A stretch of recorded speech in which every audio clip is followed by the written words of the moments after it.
During the last City Council meeting, outgoing Councillor Natalie Harris presented a motion in support of Bill 5.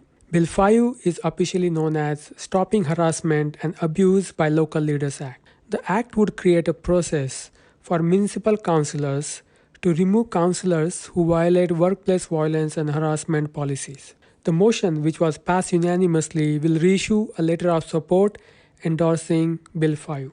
The city would send letters to local MPPs, MPP Stephen Blaise, who introduced the bill, Premier Doug Ford, Minister of Municipal Affairs and Housing, and the Association of Municipalities of Ontario. There were other items on the agenda during the meeting. The Director of Economic and Creative Development, Stephanie Schlitzer, and the Manager of Strategic Initiatives, Jennifer Roberts, presented an update on Invest Barrie. The purpose of Invest Barrie is to secure employment, grow the tax base, and ensure a community that is welcome to all. Several areas come under Invest Barrie, from business development, tourism, small business entrepreneurship and innovation, to arts and culture development, public art, and supporting downtown. The report indicated that despite the recent decrease in home prices, housing affordability is still a challenge in Barrie because residents have less disposable income. Businesses are still reeling from pandemic due to challenges related to supply chain, labor shortage, inflation, and heavy investment made to stay afloat during the pandemic. As the pandemic is mostly behind us, the city is working on the land strategy to attract more businesses to the city. And despite talk about future recession, the city economy is expected to grow in this and next year. Please follow the timestamps in the description to jump to the relevant section of the meeting.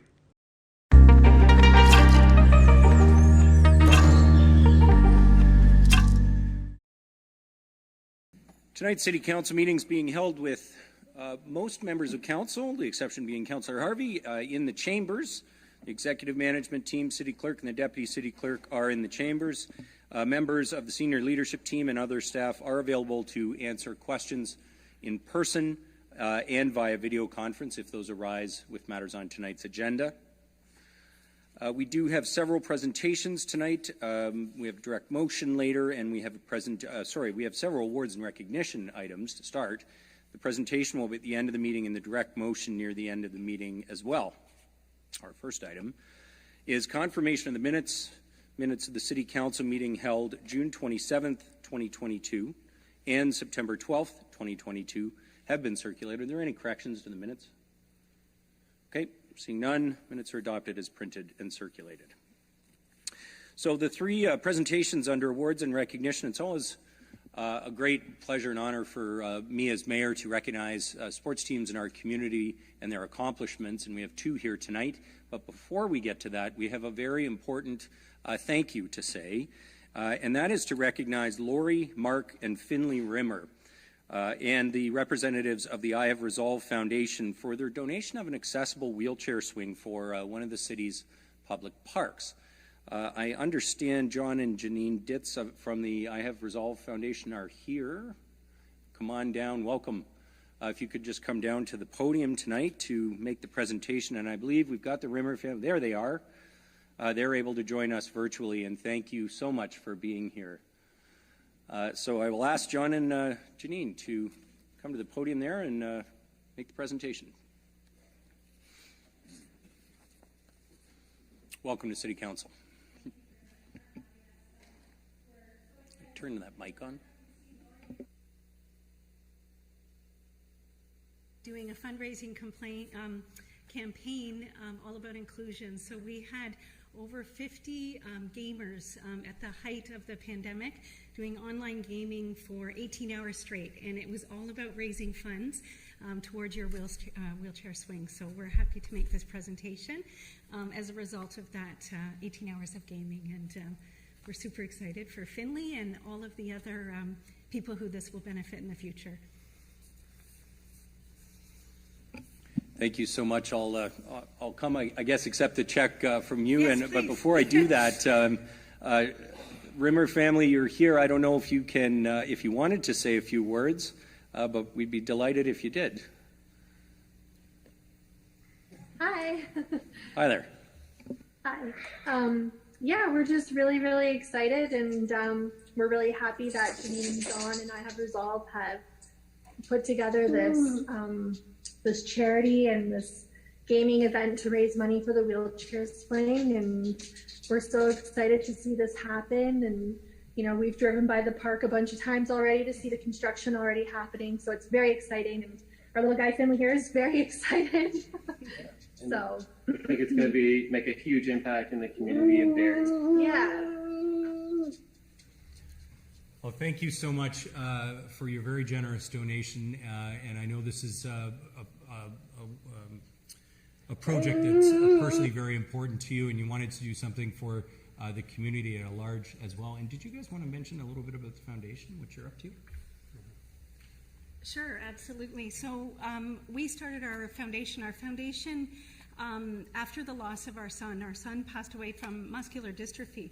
And we thought at the time we can't do anything about the physical disease of MD, but we could do something about inclusion and friendship and promoting awareness. And our foundation is all about education and really teaching kids to reach out and about bringing kids and people who, whether it's social, cognitive, developmental, reaching out and being a friend. And it's very simple at its core, and just friendship. And that's how we started. And we're super excited that this is a key piece of bringing people out into the community and having fun and creating friendship. And that's how we started.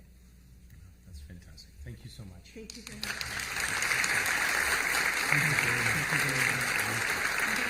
Yes, we should do the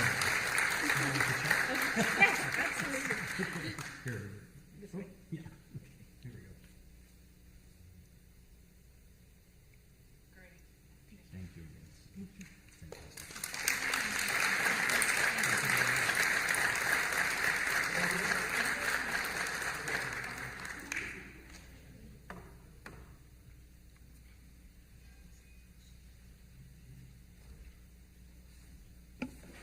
Always give the checks straight to the treasurer. Thank you again, and thank you so much again to the Rimmer family for being here today and for adding to our community and wanting to do that. We really appreciate it. All right, as I mentioned, we do have two lacrosse teams here tonight, and something we started doing a few years ago is recognizing teams across sports, minor sports in Barrie, who really had accomplished great things in our community, beyond our community, across Ontario. And this team, let me tell you, these two teams, are teams to be incredibly proud of. So I'm going to ask head coach Jim Lowe to come down to the podium to say a few words about their season. I'll just tell you now, the Barrie Bombers U15 girls, they won the Ontario Lacrosse Association's A Provincial Box Lacrosse Championship, and they're the first girls lacrosse team from Simcoe County ever to win an A-level provincial championship, only the second Barrie team in 100 years to win an A-Box Lacrosse Provincial Championship. Yeah, isn't that amazing?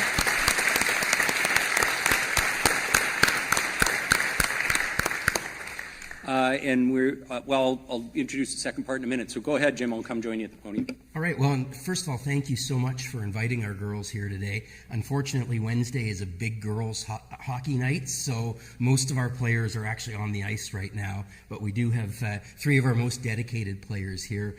Jeff mentioned the incredible accomplishment of these young ladies. We actually brought girls box lacrosse to Barrie just in 2018. Because of the pandemic, this was only our third season. In our first season, we were the second last place team in the entire province. And this year, the girls went 22-2 and were perfect at the provincial championships, defeating Nepean, one of the only teams that had beaten them all year. They defeated Nepean in the gold medal game and brought home gold for Barrie. So. That's amazing. So we only have three of them, so we'll be able to call them up by name, and all three of them are special athletes. I'll start off with Carly Hill. Carly is actually, as far as I know, the only player in Barrie Minor Lacrosse this year to be a double provincial champion. She actually plays boys field lacrosse and won a field lacrosse provincial championship in the spring, and then was our hardest hitter and a huge impact on the floor this season, winning box goals. So. Congratulations.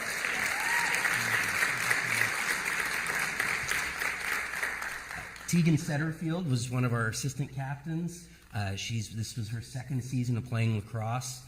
She is also a provincial level ringette player, so an amazing athlete in multiple sports, and was one of our true leaders, and we wouldn't have won it without her.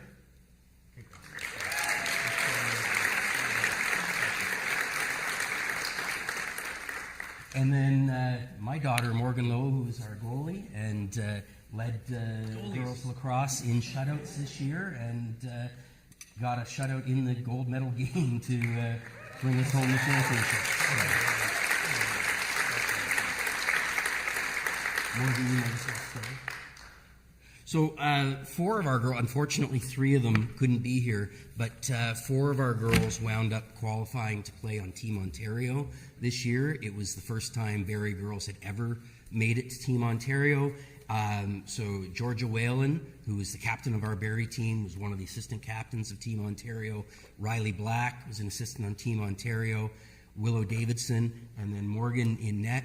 Those girls traveled to Langley, BC in August and wound up defeating BC in the national championship game. So those 4 girls became double champions this year, Ontario champions and Canadian champions.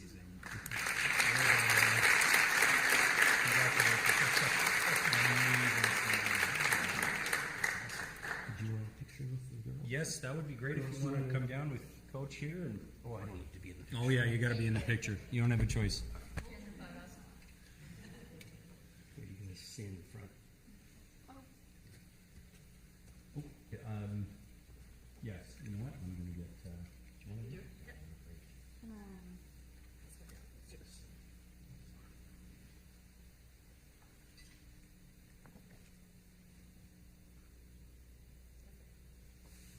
Here. Awesome. Okay. Congratulations again. That's amazing.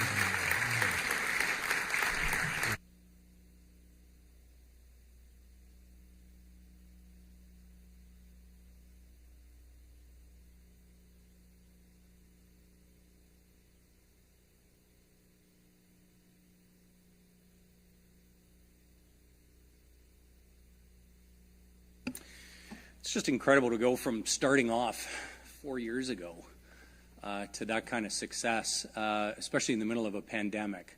And so thank you for the opportunity that gave for all the team members, and I know as well for many of the people who are watching or couldn't be here tonight. There's also families who drove to practice, drove to games, drove to tournaments, and made that commitment.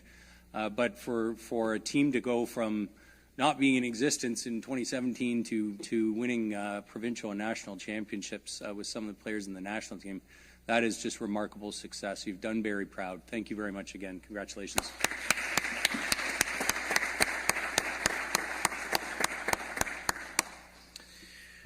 It's always hard to follow those items on the agenda, but Kathy Kolbach is going to do that right now because we have one deputation request, and that is on Motion 22G 159. It's concerning the Owen Street Development Charge Deferral Request.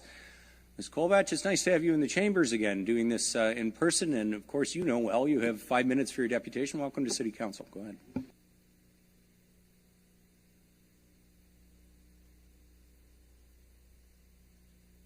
To Council.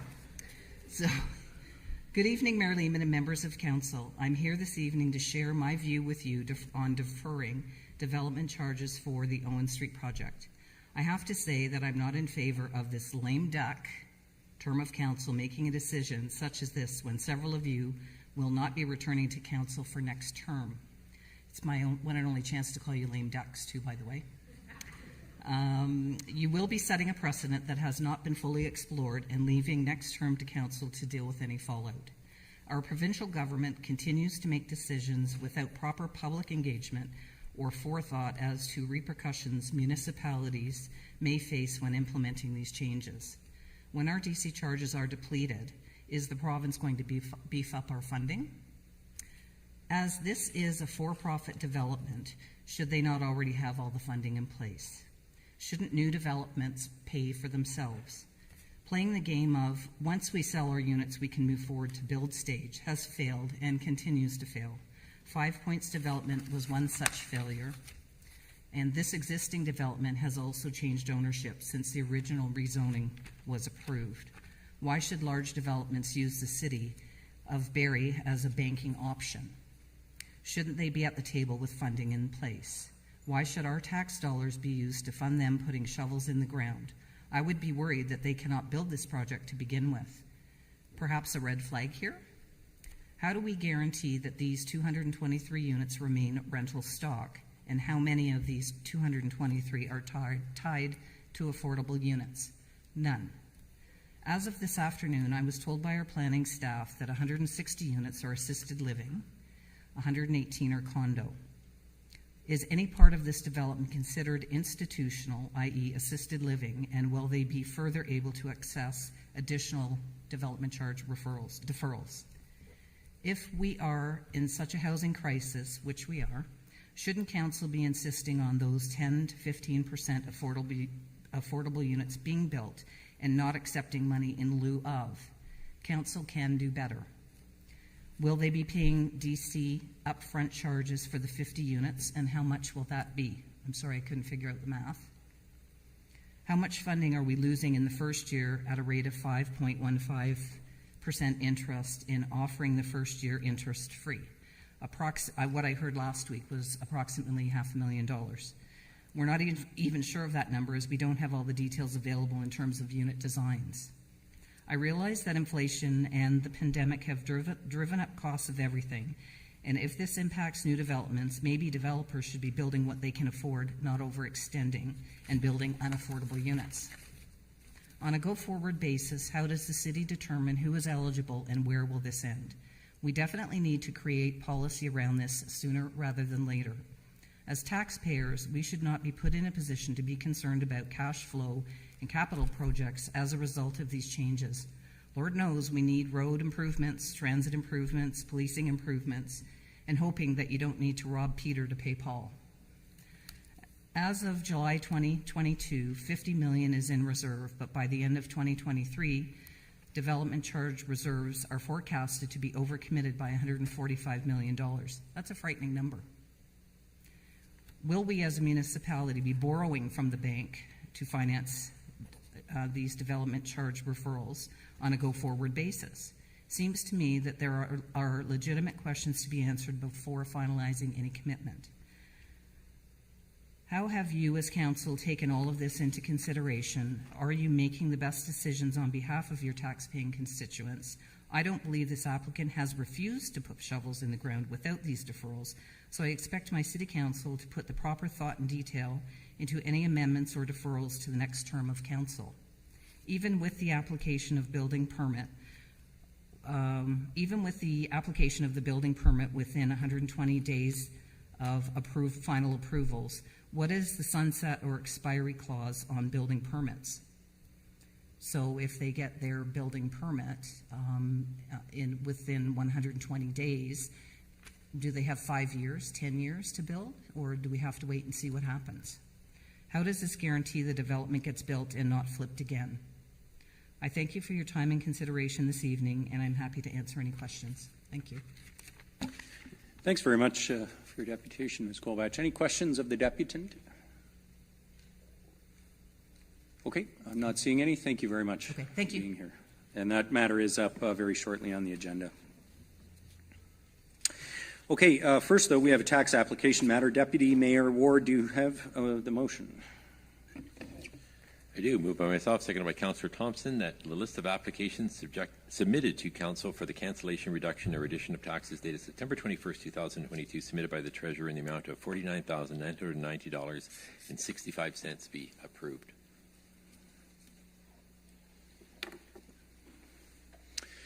Thank you. It's moved by Deputy Mayor Ward, seconded by Councillor Thompson, that the list of applications submitted to Council for the cancellation, reduction, or addition of taxes dated September 21st, 2022, submitted by the Treasurer in the amount of $49,990.65 be approved.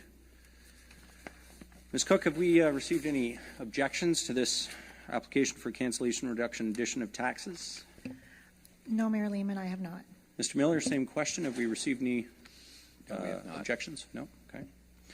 Any comments or questions from members of Council? Okay, seeing none, I'll take the vote. Those in favor? Anybody opposed? None. That carries unanimously.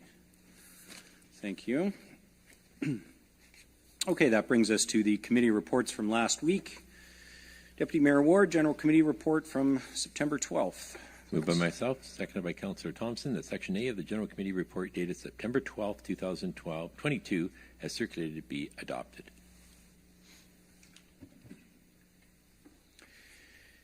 Thank you. It's moved by Deputy Mayor Ward, seconded by Councillor Thompson. Section A of the General Committee report dated September 12, 2022, as circulated, be adopted.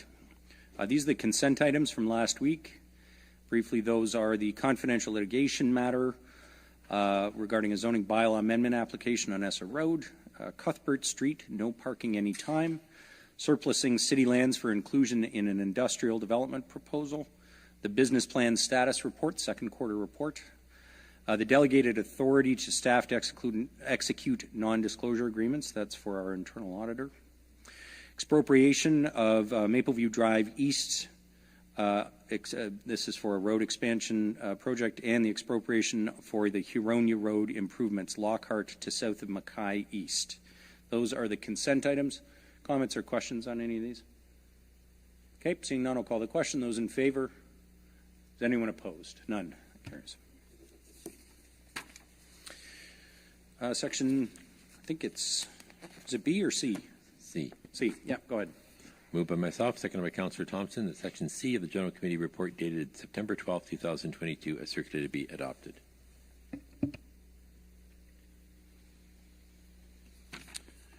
Thank you. It's moved by Deputy Mayor Ward, seconded by Councillor Thompson, that Section C of the General Committee report dated September 12, 2022, as circulated, be adopted. This is the Owen Street Development Charges Deferral Request. I believe there is an amendment.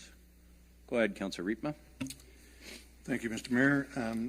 I have an amendment moved by myself, seconded by Councillor Jim Harris, that motion 22G 159 of Section C of the General Committee report dated September 12, 2022 be deleted and replaced with the following. 1. That staff enter into an agreement with the Junction Group on behalf of their client Traditions Senior Housing, the developer, to defer the portion of the development charges related to the proposed rental units, excluding the owned units, for a period of 2 years, contingent on the developer applying for building permits within 120 days of this agreement. And secondly, that for the term of the deferral, the developer shall pay interest to the city on the deferred amount at a rate of 50% of the city's 5-year moving average weighted cost of capital. I can speak to that if you want. Okay, we have an amendment moved by Councillor Riepma, seconded by Councillor Jim Harris, at motion 22G 159 of Section C of the General Committee report dated September 12th be deleted and replaced with the following. 1, that staff enter into an agreement with the Junction Group on behalf of their client Traditions Senior Housing, the developer, to defer the portion of the development charges related to the proposed rental units, excluding the owned units, for a period of 2 years, contingent on the developer applying for building permits within 120 days of this agreement. 2, that for the term of the deferral, the developer shall pay interest to the city on the deferred amount at a rate of 50% of the city's 5-year moving average weighted cost of capital. Go ahead, Councillor Riepma. Thank you. Last week at General Committee, we had a discussion about this item, and the main part of the discussion had to do with the question of precedent. And just let me back up for a minute. This project consists of 273 units altogether, 50 of which are condo units, and the rest are rentals. If this was a completely rental building, the developer would be entitled to pay his development charges plus interest over a period of 5 years. Because this is a partly rental building, the whole development charge bill is due when building permits are issued. The developer has asked that development charges be deferred until occupancy of the rental units. The motion that we passed last week agreed with that and also provided for an interest-free period for 1 year. So we agreed with the deferral, and we agreed to have a separate agreement. And that interest-free period was for 1 year. This motion just changes things very slightly. Instead of 1 year interest-free, it provides for 2 years at 50% interest. Now you might say, well, what's the difference? This change does three things. First of all, the money stays the same. Secondly, it reduces the precedent because interest is still being paid all the way through. And thirdly, it still incents the developer to get his permits within 120 days. So on this basis, I'm hoping to have a consensus that we're trying to reduce the precedent that we're worried about setting for our next council, and at the same time still continuing to incent the developer to build, because we really need this housing stock. Thank you. Thanks, Councillor Riepma. On the amendment, comments? Deputy Mayor Ward. Thank you. And sorry I didn't get a quick chance to ask this question before, because I didn't see it until the last minute. I'm not clear. So the 2-year deferral, instead of saying the development charges would be paid upon occupancy, they'd be paid at a 2-year mark, whether the building was ready or not. Is that what you're saying? Yes, that's correct. Okay, thank you. And the building period is about 2 years. So what's happening is that the developer, and in round numbers, the development charges are going to be $10 million. So if we don't enter into an agreement, the development charges are payable on day one of the building permit. What this is proposing to do is shift that over by 2 years, but still keep the interest clock running at 50%. Thank you. Comments on the amendment? Go ahead, Councillor Kungl. Thank you, Mayor Lehman. I guess I'll look to staff if there's anything that Mr. Miller feels we should appreciate around the scenario. I've supported last week's because I actually felt that the precedent setting was something that is always creates opportunity, but also is at the will of council. So whether it seemed to be precedent or not, if there are risk mitigation controls, which I believe there to be, nicely laid out in that report, I was comfortable with it. Is there anything that staff would like to speak to around this scenario? Through you, Mayor Lehman, just from a financial standpoint, I mean, Finance wrote the staff report, and we didn't recommend this. Obvious reasons. It's still setting a precedent. You're charging less interest than other developments, so you may get others to come forward. But other than that, that's all I have to say. Any other comments or questions on the amendment? Councillor Thompson. Oh, sorry, Councillor Harvey, you were next. Councillor Harvey and then Councillor Thompson. Thank you, Mayor Lehman. I apologize for my voice. That's why I'm on Zoom. But first question would be for the clerk. Can you confirm that we are in a lame duck situation? Through you, Mayor Lehman, to Councillor Harvey, yes. Great, thank you. And my next question will be through the CAO to Mr. Millar. Even though the motion has changed, now it's stretching it over 2 years, but at 50% of the interest rate. I know last week we spoke about this costing the city $500,000 in lost interest. And now that it's at 50% of the normal rate, I gather it would still be the $500,000 loss in revenue with the reduced interest rate. Would that be correct? Through you, Mayor Lehman, I'll just say one thing, because I think this might be my last time. So it's Miller, not Millar, but anyway. To answer your question, I mean, the estimate of $10 million, when we wrote the report, we don't quite know what the mix is, so just keep that in mind. But ultimately, if you did the math, the outcome would be more or less the same. You're instead of 1 year interest free, now you're halving it for 2 years. It would be the same quantum. Great, thank you. And I do apologize. I didn't realize I pronounced it the way that apparently a lot of us have been pronouncing your name for quite some time. So I do apologize. I share Ms. Kovac's concerns from her deputation. We are in a lame duck situation. There's some restrictions under the Municipal Act, under the Restricted Acts Clause, that restricts what councils can and can't do when they're in a lame duck situation.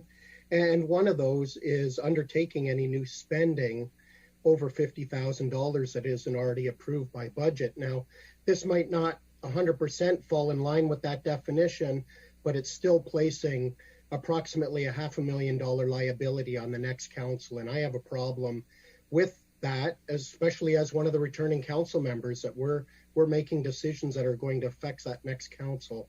And we're not talking small dollars. $500,000 is a fairly big impact. So I continue to not support this. I will not support it. And I would ask that some of our members around the table consider some of the restrictions under the Municipal Act when making their decision here. Thanks, Councillor Harvey. Councillor Thompson. I was just letting you know that Councillor Harvey, that's... Anyone else wish to comment on the amendment? Okay, oh, sorry, go ahead, Councillor Morales. Thank you, Mayor Lehman. There's kind of a question to you, just because your closing comments last week were very thorough. A lot of recurring theme that we heard tonight about the benefits of this. So I guess that's a question to you, but you can definitely punt it to staff. We're good on this. It's not, we are good to do this, like compliant. Again, some comments were made by you. I want to clarify the air. I don't make my decisions based on what it looks like, what it could be perceived or feelings. I want the cold, hard facts. So I don't mean to put the onus on you if that's inappropriate, but I'll start there. Yeah, I mean, if your question is, did I feel that the motion was in order and not offside with the lame duck provisions of the Act, I do feel it's in order. Regardless of how important something is, you got to follow the Act. My assessment, and I don't want to speak for the clerk, but I'm pretty sure the clerk will speak up in the situation where council is proposing to undertake something contrary to legislation. So maybe we'll go to her just to confirm that on the record before this moves forward. But my take is, in part because what we were talking about here is the deferral of an amount, a DC amount. It's not a new project. It's not new spending on a new shiny bauble or something. And in fact, it's not tax dollars. It's a development charge that will be paid at a later date. The so-called lost revenue is because it's being paid later.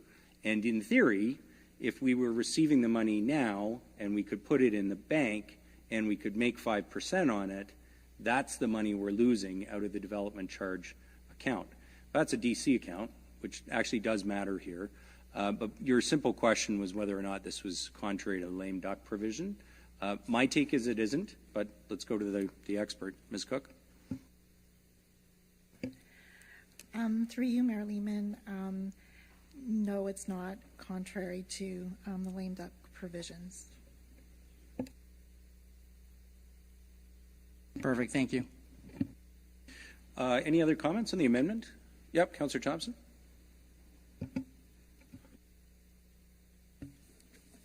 I'm introducing an amendment. Councillor Thompson will speak on it because I'm introducing it because I can read my writing and we may have trouble. So, but we've talked talked about it. So there would be, the amendment would be moved by myself, seconded by Councillor Thompson, that we replace paragraph 1 with this paragraph, that staff enter into an agreement with the Junction Group on behalf of their client, Tradition Seniors Housing, the developer, to defer the portion of the development charges related to the proposed rental units, excluding the owned units. This is all the same as what's there now, for a period of 3 years or occupancy, whichever is sooner, contingent on the developer applying for building permits within 120 days of this agreement. So what we're basically doing there is we're extending it to 3 years, and Councillor Thompson can explain. He does not think this is going to be built in 2 years. His estimate is it'll take 3 years, and this is being fair, or occupancy, whichever sooner. So if they do get it finished in 2 years, we'd still get it. The second paragraph would remain the same, but I think Councillor Thompson would probably want to speak to it. Yeah, just before you speak to it, Councillor Thompson, and I'll read it again, but I actually had this question myself for staff, and I'm not sure whether it would be Mr. Miller or Bala, I guess. Mr. Raniasundran, the DCs normally would be payable at occupancy. Is that what I heard previously? Mayor Lehman, in this case, it would be paid at the building permit stage. Okay. So if council was not undertaking this deferral, the developer would be paying as soon as the permit is issued. And we don't issue conditional permits typically anymore, so it would be the full permit for the whole development, and that's when the clock would start ticking in terms of construction. Okay. So the amendment, and I will just read it again so everyone's aware. It's moved by Deputy Mayor Ward, seconded by Councillor Thompson. Not sure I can read your writing. The first portion is the same, that staff enter into an agreement with the Junction Group on behalf of their client, Tradition Senior Housing, to defer the portion of the development charges related to the proposed rental units, excluding the owned units, for a period of 3 years or occupancy, whichever is sooner, contingent on the developer applying for their building permit within 120 days. Go ahead, Councillor Thompson. Thanks through you, Mayor Lehman. So just hearing some of the concerns about the money that's really not there and losing it, because until they build something and pull permits, we don't lose nothing. We have nothing now, so we're not losing it. But the actual carrying costs is what troubles rental units, because when you build condos, you receive the money before you start building and stuff. So this is just a deferral of the DCs till occupancy, which I don't think they can build in 2 years, especially with materials and labor right now. It's being a little bit difficult. So this is a deferral of the DCs at the regular interest, which will help Mr. Miller sleep, and just allowing it that little bit of window, and it incentivizes them to build the rental units that we really need. Okay, so this is an amendment to the amendment on this. Councillor Jim Harris. Yeah, thank you, Mayor Lehman, and thank you, Deputy Mayor Ward and Councillor Thompson, for the amendment to the amendment. I think, we go back to the beginning and the root of this, I think, and it was noted by Ms. Kolbich and others, too often things don't get built. And we often have this tension about what are we doing to ensure things get built. And I think we don't know how this will work. But I think it's incumbent on us to make some efforts to try to incentivize projects to get built. So I think it's an important opportunity for us. And I think, although it doesn't check some boxes, it is senior purpose-built housing. And those of us likely know that there are many who are struggling to downsize, and having some senior housing built would be very helpful. So I will support the amendment. Thank you. Councillor McCann. Thank you, Mayor Lehman. I guess maybe I'll just add my 2 cents.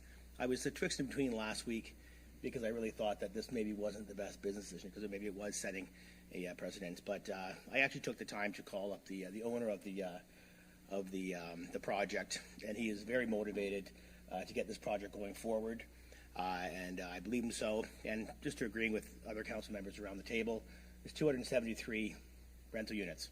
We need them. We've got over 20,000 units in Barrie right now that have been approved by the city, and they're not being built. So we are in a crisis right now, a housing crisis. We have way too much demand, not enough supply. So I think that, Councillor Thompson, kudos to you for being creative, thinking outside the box. I think that that was a good start. And I think developers need to know that the city of Barrie is ready for business. We want development where it's appropriate, and we need to let developers know that built right, in the right location, we're open. And so I'll be voting yes for this. Okay, anyone else wish to speak to the amendment to the amendment? Councillor Harvey. Thank you, Mayor Lehman. Again, a question through the CAO to Mr. Miller. Under normal circumstances, in reading the staff report, the DCs would get, if they were all rental units, the DCs would get deferred for 5 years. However, a full interest rate would be attached to that. Is that correct? Through you, Mayor Lehman, that's correct. Okay. Again, I still have a hard time supporting this. We're setting a new precedent. I know people are trying to say we're not, but I totally disagree with that. We're giving them a 50% discount on that interest rate over a 3-year period. If we were talking about the normal interest rate that it could have been, then I could have supported that. But to give this development a 50% discount, but we're going to close the door on any future developments, it's precedent setting. And I'm a firm believer that everybody needs to be treated equal, and to give one development different treatment is definitely setting a bad precedent. Okay, thanks, Councillor Harvey. Anybody else wish to speak on this particular amendment? Councillor Riepma, go ahead. Mr. Mayor, I just need a bit of clarification. I'm assuming that with this 3-year deferral, that interest would be paid every year. That's correct. Yeah. Okay. That's all. I'm good with that. That's how I read it, because paragraph 2 didn't change. Yeah. Any other comments on this amendment to the amendment? All right. I'll call the question on this. Those in favor of the amendment to the amendment? Okay, that carries. Back on the original amendment, we did have a number of speakers, but anybody who didn't speak, who wishes to speak? Okay, just a couple of quick comments I'll make then. You know, Councillor Harvey actually makes an entirely reasonable point, because, as I said last week, I think it's possible that this, it's an unusual situation. We've not had this before, where you've got assisted living, which we badly need, purpose-built rentals, which we critically need, and condos, which I'm not sure we need as much, that's for sure. So, you know, you've got a bit, you know, a large number of units that we do need, and particularly the seniors housing. One of the really tragic things around our social housing wait list is it is longest for seniors in Simcoe County. And, you know, to the extent, especially, and the wait for assisted living is shockingly long as well. So in a growing community, there's no question we need these. And it's an unusual development to have all three of those components in it. The risk, and I think Councillor Harvey is right, that the precedent to some extent would be set that somebody who came along and offered, say, a similar mix might feel that they should receive this same treatment. The reason I supported it last week, there's two reasons I supported it last week. One is we're in a housing crisis, and we shouldn't punt stuff for 4 months that is okay to do now when it can help get purpose-built rental housing and assisted living built sooner. This is really important, and it's time sensitive, and I don't think it should have to wait 4 months for a decision. And then the second reason, just to be straightforward, is if this was all rental, it would have got 5 years automatically. So, you know, we're trying to find some sort of compromise because of the mix of units here between no, you're totally out of luck because 20% are condos, and yes, you get the same treatment. I mean, if we gave them 5 years, we'd be giving them the same treatment. As I did say last week, the inclusion of a condo piece means they are making some money up front, and so my sympathy is a little more limited. However, you know, I think this motion, the original motion, which I was also comfortable with, by deferring for a year, was offering a much shorter deferral period. This is a longer deferral period, but now we're going to ask for some interest to be paid. And just to be super clear, because this does get muddy, you know, when we talk about the city's weighted cost of capital, that's our cost of borrowing money. So as Ms. Kolbach said in her deputation, and thank you for the deputation, if the city has to go borrow money because of our decision tonight, we're going to cost the taxpayer the interest rate. That's why it's the 5.15% that we talk about. However, and I think I said this last week, in that same, our committee report last week was the second quarter status report, and our DC revenues are way up because the development activity has been happening. So my confidence in our financial, and we've just received a credit rating upgrade at the City of Barrie because our financial condition last year was deemed to have improved significantly. Do we still have major forecast pressures? Absolutely. Is our situation a little better than it was a year ago? Yes, and so that gives me the confidence that we can offer this, which is a relatively modest amount of cash flow to support a development that, because of the economic conditions that are happening right now, the inflation rate and so forth, I think might not happen. I actually am concerned about that, and that's partly because I am hearing of other projects that are going on hold, and we really don't want to see that happen in the midst of a housing crisis. We don't want it to get worse. The least council can do is something like this that hopefully will allow it to go ahead. So I'm going to support it again, and I'll call the question on the amendment as amended. Those in favor, please indicate. Anybody opposed? None. I'm in favor as well. Oh, sorry, Councillor Harvey, of course, is opposed. I'm in favor, so that carries 8-1, 9-1. Okay. I guess I need a vote on Section C as amended. One more vote. Anybody wish to make comments on Section C? Okay, I'll call the question. Those in favor? Anybody opposed? None. That carries and that ratifies it. Deputy Mayor Ward, go ahead. Moved by myself, seconded by Councillor Thompson, that Section A of the Planning Committee report dated September 13, 2022 is circulated to be adopted.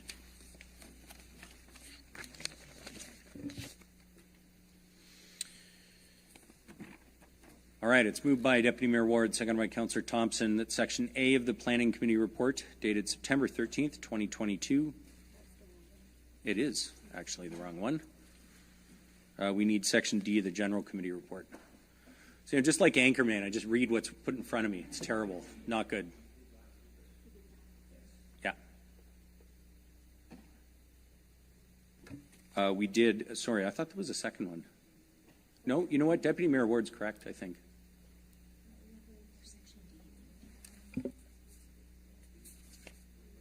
No, I don't have them.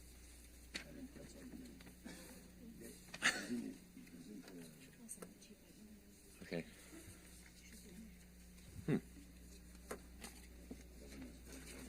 Come on, where are they? Under the earth? Oh. Yeah, no, I've got them in front of me too, so I can just read them in front. Sorry, I didn't get the paper copies, so I'm just going to read them off here. Do we need the paper copies? Yeah. Just give us 2 minutes here.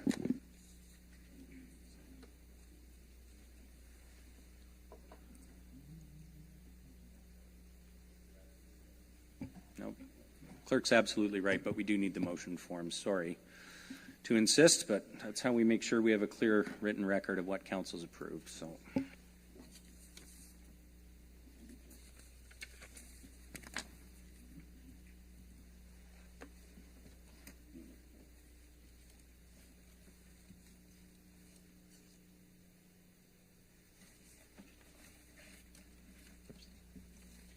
Oops, sorry, they've surfaced. Well, actually, D. I don't have B. I've got D and E here, but I still So E's there, but not D. Okay, so we just need D. Just C. Just C. I need. Oh, okay. So I've got D and E here. Okay, we're okay then. This has been fun. All right, Section D. Let's try that again, Deputy Mayor Ward. Oh, I guess because we think to be received, but there's a C written on the staff report here, but we don't need a C. Okay, got it. Then we're on D. Okay, moved by myself, seconded by Councillor Thompson, that Section D of the General Committee report dated September 12, 2022 is circulated be received. It wouldn't be closing night without. Okay, moved by Deputy Mayor Ward, seconded by Councillor Thompson. As printed on the agenda, I should note, just to be clear for the record and for those watching, all of this was printed on the agenda, so there's nothing that was missing. We were just we thought we were missing the motion form. So it's moved by Deputy Mayor Ward, seconded by Councillor Thompson, that Section D of the General Committee report dated September 12th, 2022, as circulated, be received. This was to receive the report on the confidential litigation matter, Ontario Land Tribunal Appeal, Mapleview Drive. Comments or questions on Section D?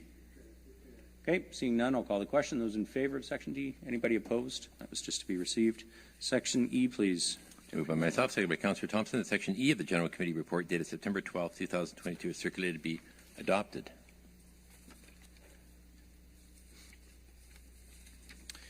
Thank you. It's moved by Deputy Mayor Ward, seconded by Councillor Thompson, that Section E of the General Committee report dated September 12, 2022 as circulated be adopted.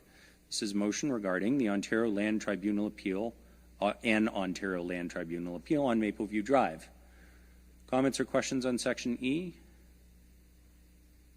Okay, seeing none, I'll call the question. Those in favor of Section E? Any opposed? None? Councillor Harvey is opposed. Yeah, okay.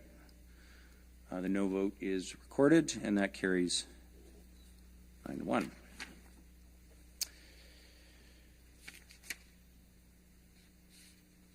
Okay. Now we're on the Planning Committee report. Moved by myself, second by Councillor Thompson, that Section A of the Planning Committee report dated September 13th, 2022 as circulated be adopted.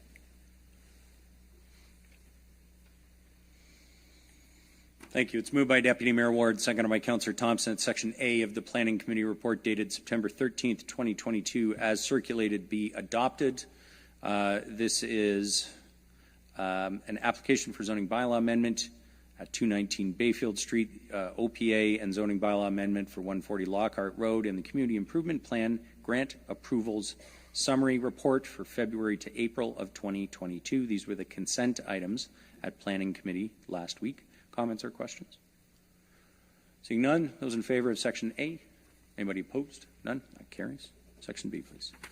Moved by myself, seconded by Councillor Thompson, that Section B of the Planning Committee report dated September 13th, 2022 as circulated be received. It's moved by Deputy Mayor Ward, seconded by Councillor Thompson, that Section B of the Planning Committee report dated September 13th, 2022 as circulated be received. It's to receive the reports of the public meetings. We conducted public meetings under the Planning Act for an official plan amendment and zoning bylaw amendment at 109 Park Place Boulevard, an application for an official plan amendment and zoning bylaw amendment at 193 and 197 Blake, and an application for a zoning bylaw amendment at 303 Cundles Road East. Is to receive the reports of those public meetings. Comments or questions? Seeing none, those in favor of Section B? Anybody opposed? None? That carries. Finally, we have the Planning Committee report. Oh, no, we do not. Jeez, I'm really missing it this week. I think that completes motions, unless you got anything else hiding in there, Barrie. Okay, awesome. That completes the committee reports. We have no deferred business tonight. We do have a direct motion. It is printed on the agenda, and it is moved by Councillor Natalie Harris. Go ahead. Thank you, Mayor Lehman. It's moved by myself and seconded by Councillor Kungl that Stop Harassing and Abuse by Local Leaders Act is the topic. Number one, that given the Stop Harassment and Abuse by Local Leaders Act has been reintroduced after the provincial election, the City of Barrie reissue its letter of support endorsing this act that would create a process for municipal councillors to remove councillors who violate workplace violence and harassment policies. And number two, that a letter of support be sent to local MPPs, MPP Stephen Blais, the Premier, and the Minister of Municipal Housing and Affairs, and the Association of Municipalities of Ontario, AMO. Thank you. We have direct motion. Moved by Councillor Natalie Harris, seconded by Councillor Anne-Marie Kungl, regarding the Stopping Harassment and Abuse by Local Leaders Act. That given the Stopping Harassment and Abuse by Local Leaders Act has been reintroduced after the provincial election, the City of Barrie reissue its letter of support endorsing this act that would create a process for municipal councillors to remove councillors who violate workplace violence and harassment policies. That a letter of support be sent to local MPPs, MPP Stephen Blais, the Premier, the Minister of Municipal Affairs and Housing, and the Association of Municipalities of Ontario, AMO. Councillor Harris, do you wish to speak to this? Thank you, Mayor Lehman. Yes, I'll make it brief. Now that the election has completed, I think it's important that we resend this letter and show our support, hopefully around the table of this private member's bill. And I also think that I would be remiss in my position and in my role to state how important it is for me to express how detrimental it is for any harassment or abuse to be happening on any level. Number one, by, for sure, our local leaders, but also by public. And that is, as a woman, sadly, on City Council, I've experienced this. So I really think that we can broaden this in the future and make sure that this goes beyond the voice and reaches as far and wide. Unfortunately, with social media, etc., there's just too many avenues for harassment. And, you know, as I'm stepping away from this role, I really, really want this private member's bill to pass, because leaving, I want anyone who's sitting in this seat after me to feel safe and protected, and not have to be on the side of serving as best as they can to their community, and be harassment free in the workplace on all cases. And with that, thank you. Does anyone else wish to speak to the direct motion? Go ahead, Councillor Congo. Thank you, Mayor Lehman. And I want to just point a note and thank again this council for supporting this. And because the bill changed to Bill 5 and naming, we do want to just take an opportunity to make sure that it does hit the right tables and move forward. And Bill 5, Stephen Blais spoke to it at the Association of Municipalities of Ontario directly, that some of us were able to attend. This is an important bill across Ontario. This is a non-partisan issue, but because it is a change to the Municipal Act, sits with our province to make that change. And so I echo the encouragement of both the council previously and ideally today, and members of the public and others. This allows us to have tools at hand to be able to function in good governance. And so thank you to those that are supporting this, and hopefully people carry on the conversation with their respective MPPs and we see this passed. Thanks, Councillor Congo. Anyone else wish to speak to it? Councillor Morales. Thank you, Mayor Lehman. Councillor Natalie Harris, I hear you. I saw the abuse that you went through. I got the emails, and it was way beyond the role of public service. It was personal. It exploited the PTSD that you've been public about, and it was unnecessary. So I know the comments you said there at the end is, again, we all support the bill. We already voted in favor of it a couple months ago. I think that's already accepted. But Mayor Lehman, I would like to put a quick amendment to this. So I'm going to email it because we're at council, so it's got to be in writing. And the amendment would be essentially the same first paragraph, just adding after the words harassment policies, would be comma, and explore ways for municipalities to deal with members of the public who are vexatious harassers that is compliant with the Municipal Act, since the letter is being issued to that. So I will send it to everybody right now. Councillor Morales, you need to write it out. You need a seconder, and I'll just remind you that that paragraph refers to a specific piece of legislation. So if there's a separate issue here that you want to expand this to, or a related issue, sorry, I don't want to call it separate, a related issue, I think it would not be about reissuing a letter of support for the act. I think you're talking about doing something on a related issue. So you probably want a separate paragraph or wording that refers to something like that. Perfect. Thank you, Mayor Lehman. Everybody has the copy now. I am known for my run-on sentences, so you're right. Probably an additional paragraph would be wise. And I can speak to it if I may. I think it's pretty self-explanatory. You need to write it out, and you need a seconder. Perfect. So it is in your mailbox. And sorry, Madam Clerk, can you give the councillor a form? Oh, physically. And you need a signature for seconder. Perfect. Sorry, I still had the Zoom days memory.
All right, we have an amendment. It's moved by Councillor Morales, seconded by Councillor Jim Harris. We add a paragraph 3 that the province explore ways for municipalities to deal with members of the public who are vexatious harassers that is compliant with the Municipal Act.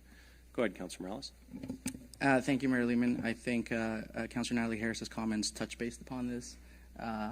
Every single member around this table is aware of the reality.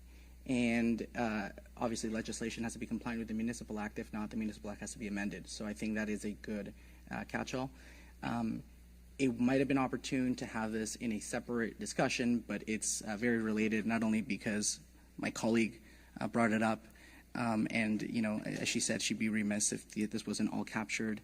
And obviously, we are able to express, nothing prevents us from just expressing support for the letter, but also proposing additional amendments, changes, and additions. So that is the amendment. Okay, the amendment's on the floor. Does anyone wish to speak to this amendment? Councillor Kungl. Yeah, thank you, Mayor Lehman. Without having it in front of me, and I believe the reference was the province, and I guess in the moment of time, without having to be able to digest that and maybe think more thoroughly through what tools are at our hand around council, code of conduct, things that support us versus what's within the mandate of the province.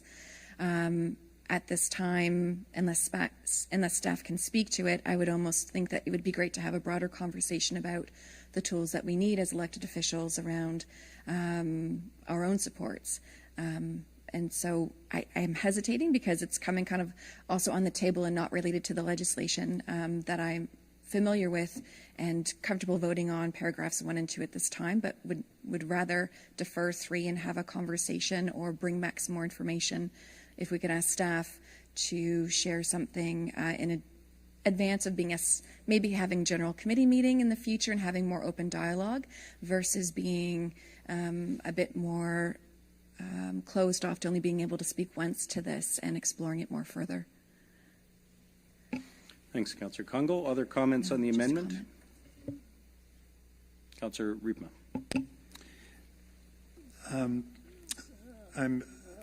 I'm certainly sympathetic to what this amendment is proposing, and I'm certainly sympathetic for anyone that gets harassed online or otherwise.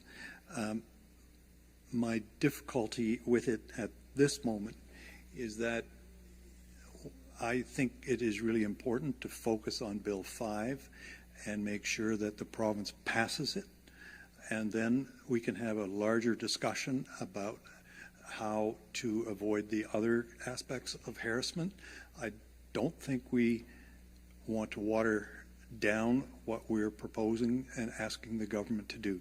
So while it's important, and I recognize what Councillor Morales is trying to do, I don't think it's the appropriate time at this point. Thanks, Councillor Riepma. Councillor Harvey. Yeah, thank you, Mayor Lehman. Actually, now that Councillor Riepma's just said what he is, I'm basically echoing his concerns. We muddy the waters by combining the two issues together. And the other piece of it, too, is there are some other tools available right now when it comes to things like the criminal code, and et cetera. However, obviously, things got to get pretty bad before criminal charges would trigger something like that. But I think we should not muddy the waters by adding any additional. Let's worry about getting this legislation through and then potentially have a discussion down the road about other issues. But there are some avenues that members of council can use if needed currently. So I will not support this. Thanks, Councillor Harvey. Any other comments on the amendment? Councillor Jim Harris. Thank you, Mayor Lehman. Yeah, I think, interesting comments about muddying the waters. I think it's still clear. We're still asking for the letter to be put forward again. I think that's positive. And obviously, as we see from some of the signs, this authority lies with the province. So we certainly would be hopeful that there'll be advocacy toward our local members to see how they feel about this, because certainly they'll be the ones voting on it. We won't be. So, but and also, and again, in respect to the experience that Councillor Natalie Harris has experienced, I'm comfortable with adding this. I think we're making a point on behalf of a colleague and others who have experienced this, and I think there's no harm in making a point of this. Our letter is going to go, and it's going to hopefully be heard and responded to.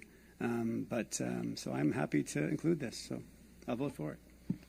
Okay, thanks, Councillor Harris. Any other comments on the amendment? Seeing none, I had a question for the mover of the motion. So what did you have in mind, Councillor Morales? What would the province do? Thank you, Mayor Lehman. So the reality is the province needs to make sure it's compliant with the new Municipal Act. If that means a scoring system, a mechanism where if they're deemed by the city clerk to follow patterns of vexatious harassment, maybe there's specific criteria, that's up to them. Unfortunately, again, I'm not the provincial legislator, and I think this is just something that can be evolved. If the current mechanisms that we have had been effective at protecting the harassment experienced by Councillor Natalie Harris and others, I don't think we'd have the discussion. So if the mechanisms were there, I think, again, I could only speak once, so thank you for directing me. I would have just asked Councillor Natalie Harris directly instead of asked the question out loud theoretically.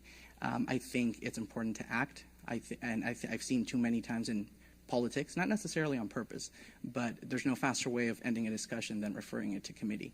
So I think this is important. It does not muddy the waters on the letter, and I think it's a welcome discussion and decorum for the private members bill. Okay, but the question I had of you was, so Councillor Natalie Harris, like myself, like probably most members of council, but particularly Councillor Natalie Harris, has received a lot of online harassment. So would your expectation, if we pass this motion, be that what would the province do about online harassment? What are you seeking for them to do? Great question. I'll try to be a little more specific. Thank you, Mayor Lehman. So we're in an interesting situation where members of the public can obviously contact their public elected officials.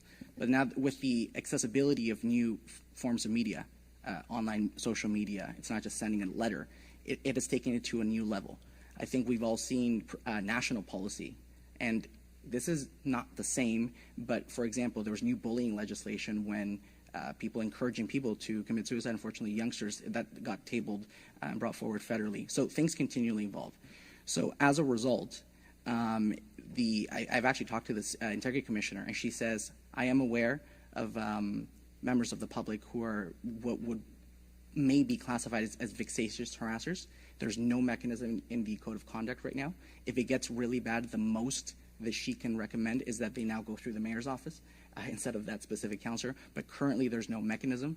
The integrity commissioner says she has similar experiences in the city of Vaughan, and that it's an evolving field. And this is a comment that she has said now for over 24 months, more or less when this harassment started. And I think it would be a great addition to a letter, without muddying it, to bring that to the forefront to our MPPs who are having this discussion. And the key part of my amendment is, as long as it's compliant with the Municipal Act, there's nothing we can do to stifle communications with the public or anything in contrary to the Municipal Act. So it is purposely broad, and it would hopefully create discussions in some of the Queen's Park committees that govern Municipal Elections Act, accountability, as well as social media. Yeah, I guess that's where I'm confused, Councillor Morales, because none of that legislation governs how the public act. So this is why I'm asking the question. The Code of Conduct covers how we act as elected officials. The public are subject to the Criminal Code of Canada. They're subject to laws of Ontario and the bylaws of the City of Barrie. They're subject to other pieces of legislation, but there's nothing in the Municipal Act or codes of conduct or anything that affects some troll in their basement saying awful things. And I guess I'll make my comment now. I'm just going to make sure there's no other questions or comments on the amendment. Okay. Oh, Deputy Mayor Ward, you go ahead, and then I'll make my I think it's largely the same. I mean, we've been asked to endorse Bill 5, which would fill what many people see as the gap in the legislation, which does not allow the integrity commissioners to remove a councillor member found to have harassed somebody or physically violent towards somebody, that they see that as a gap, and we've already said we're going to support it, and we're going to say it again tonight, I suspect. This is a whole different area, and I have a problem with it because municipal leaders, I mean, it's nothing to do with the code of conduct or Bill 5.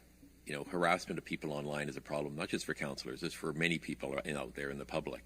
And I'm not sure why we're trying to tie it to this particular motion tonight when it doesn't really have anything to do with, apart from being something we don't want to see, it's really got nothing to do with harassment of the Integrity Commissioner's ability to remove council members.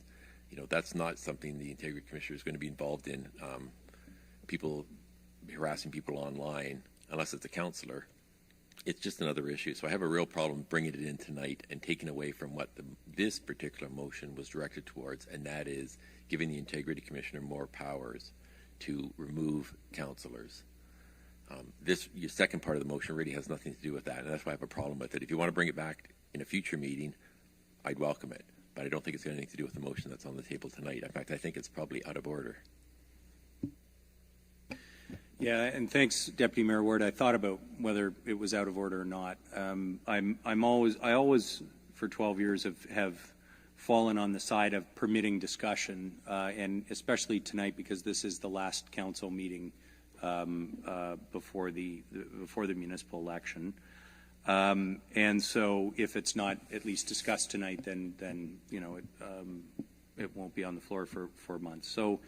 Point of clarification, Mayor Lehman. I'm just discussing with the seconder to maybe save everybody some time. Point of clarification on procedure. On procedure, yes. Go ahead, Councillor. Procedurally speaking, again, the seconder of the motion here is discussing, deliberating with me about the possibility of bringing it at a future moment. That said, I guess my question to you, question of procedure, could we approve it without an amendment now, as it stands, and then a direct motion to council immediately after separate tonight? I would believe it would need 2/3, or what are the options? So there's a clear delineation between the intended printed by Councillor Natalie Harris and Councillor Kungle, and that's still in place. So I've already ruled that it's in order. Deputy Mayor Ward, I appreciate you raising the point. I considered the same thing. I'd like to complete the discussion on it. We'll vote on whether we want to add to the motion. Then let's get back to the original motion that Councillor Harris had brought forward. Okay, perfect. Okay. I'm just reading here, just for my seconder, and we agree that the point has been made, and we'd like to bring it back later. So I think that so you're withdrawing it? Withdrawn the amendment. Okay, amendment's withdrawn. Back on the original motion.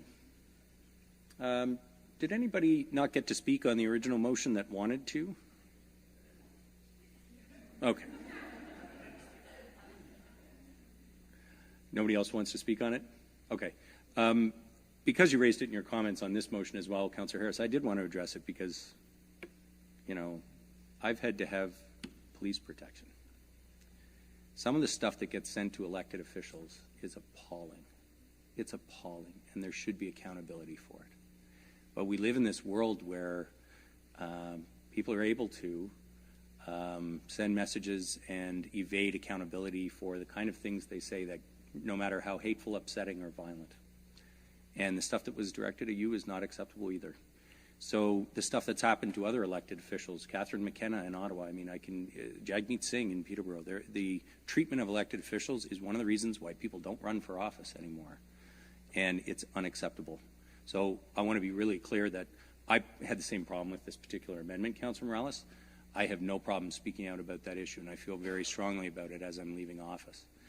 That being said, I really agree with Councillor Harvey. Let's not water down for a moment Council's support of the Stopping Harassment and Abuse by Local Leaders Act, which had all party support in the legislature last term, and the government did not move ahead. The government needs to move on this. I've spoken with MPP Blais. He's committed to it. All parties support this. It should be passed tomorrow by the legislature of the province of Ontario. So let's add our voices to it again. That's my comment. And with that, I'll call the question. Those in favor of the direct motion? Is anyone opposed? None. That carries. Thank you for bringing it forward.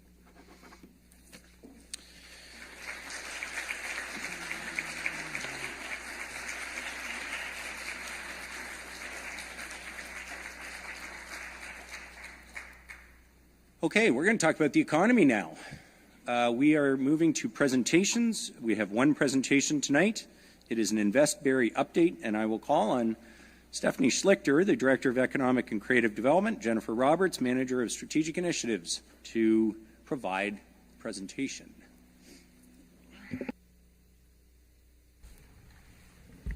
I think we're just, here we go. Perfect. Good evening, Mayor Lehman and members of Council. Tonight I am here in response to a request from Council this past May for a presentation regarding a series of information mostly related to the work of Invest Barrie. To get us started, I wanted to take the first few slides and ground us in the department and its role. Ultimately, economic development is about intentionally taking actions that contribute to our economic well-being. That includes employment, growing the tax base, and ensuring a community that is welcome to all. All of those activities involve collaboration with a wealth of community stakeholders and organizations, and I am hopeful that this presentation demonstrates the Invest Barrie actions. As you recall, in November 2019, the city reorganized its operational divisions to bring together business development and creative development to establish one department, economic and creative development. As a collective, you can see that we cover several areas from business development, tourism, small business, entrepreneurship and innovation, all the way through to arts and culture development, public art, and supporting our downtown. Our external marketing brands remain as Invest Barrie and Creative Barrie. As a newly combined department in 2020, our team came together to unite on our purpose and our overall goals. Each of the goals touch on the various elements that comprise our portfolio, and each goal has a series of objectives, and our work plans represent the actions to progress the department in achieving those goals, all of which we outline annually in our performance plan and provide to Council as part of our business planning and budget process. Our department is also engaged in several citywide strategic initiatives that contribute to the goals of the department, and they have included the Performing Arts Centre, the Market Precinct. We support economic development actions with the Lake Simcoe Regional Airport, and we're working strategically with the BIA on several downtown activations. Further, and as I mentioned earlier, the work of economic development also touches upon and is reliant on the collaboration of community stakeholders. We've identified a small handful of them here, but there are many others. In terms of the presentation request, there was a series of items that were asked from Council. The remainder of the presentation provides information on each of the areas identified. The first ask was for expectations for economic growth and housing affordability in 2022.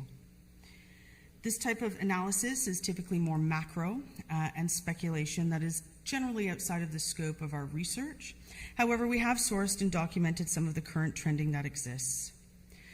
There is continued projection that the economy will grow into the end of 2022 and into 2023, despite some of the speculation and rumblings that we're hearing in the market about a future recession. There is no doubt the impacts of inflation are a significant issue as it relates to housing. We did pull out some information from the Bank of Canada that looks specifically at the Housing Affordability Index. This index measures the share of disposable income that a representative household would put towards housing-related expenses. The measure is a ratio of housing-related costs, such as your mortgage and utility fees, and compares that to average household disposable income. The higher the ratio, the more difficult it is to afford a home. In quarter one of 2022, the ratio remains quite high and is an indicator that affordability remains a challenge. As we are aware, though, we are experiencing shifts in the housing market. If we take a look at some of the latest information from our friends at the Barrie and District Real Estate Association, you can see year-over-year home prices and sales between 2021 and 2022. The graphs on the left show August, and then the more attractive slide is from May. But in principle, what we are seeing in the number of units sold has decreased on a year-over-year basis from the high volume activity we experienced last year, as has the pricing in comparison to that of the previous year. Currently, the average sale price in Barrie is just over $710,000, and that is from the August results. Staff were also asked to report back on business attraction and retention in 2022. I want to start by touching on our overall approach and then touch on some of our activities. Overall, economic development practice is generally agreed that the majority of job growth within a city collectively comes from its existing business base. As such, our work and our practice generally follows that rule, and a higher proportion of our activities are focused on that business retention work. Obviously, the past 2 years have put us on a hyper-focus with our local businesses, and with the onset of the pandemic, all of our proactive work was focused on business retention and what we could do to support our existing businesses, and we did remain active in responding to ongoing inquiries from those looking to invest in the city. As we emerge from pandemic conditions, we are making our way back to our standard balance of retention and expansion activities, but with the understanding that many of our businesses are still facing pandemic impacts related to supply chain, labor, inflation, and just plain recovering from the significant investments they had to make to keep afloat and their doors open over the past 2 years, and that continues to remain a priority for us.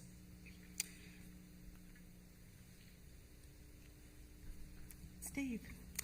Looking to the business attraction side of the portfolio, we continue to receive inquiries for land, in addition to working with our existing employers who are looking for land to expand their premises. We do face challenges in satisfying those prospects in the immediate term based on current land and space availability. We are working to address this through the employment land strategy that was presented and adopted by Council in April of 2021.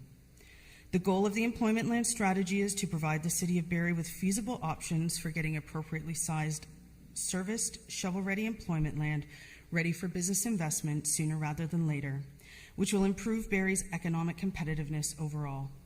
Further, we continue to work with development services to support employment and land development within the city. And beyond our employment land, we are also working to attract entrepreneurs to the community.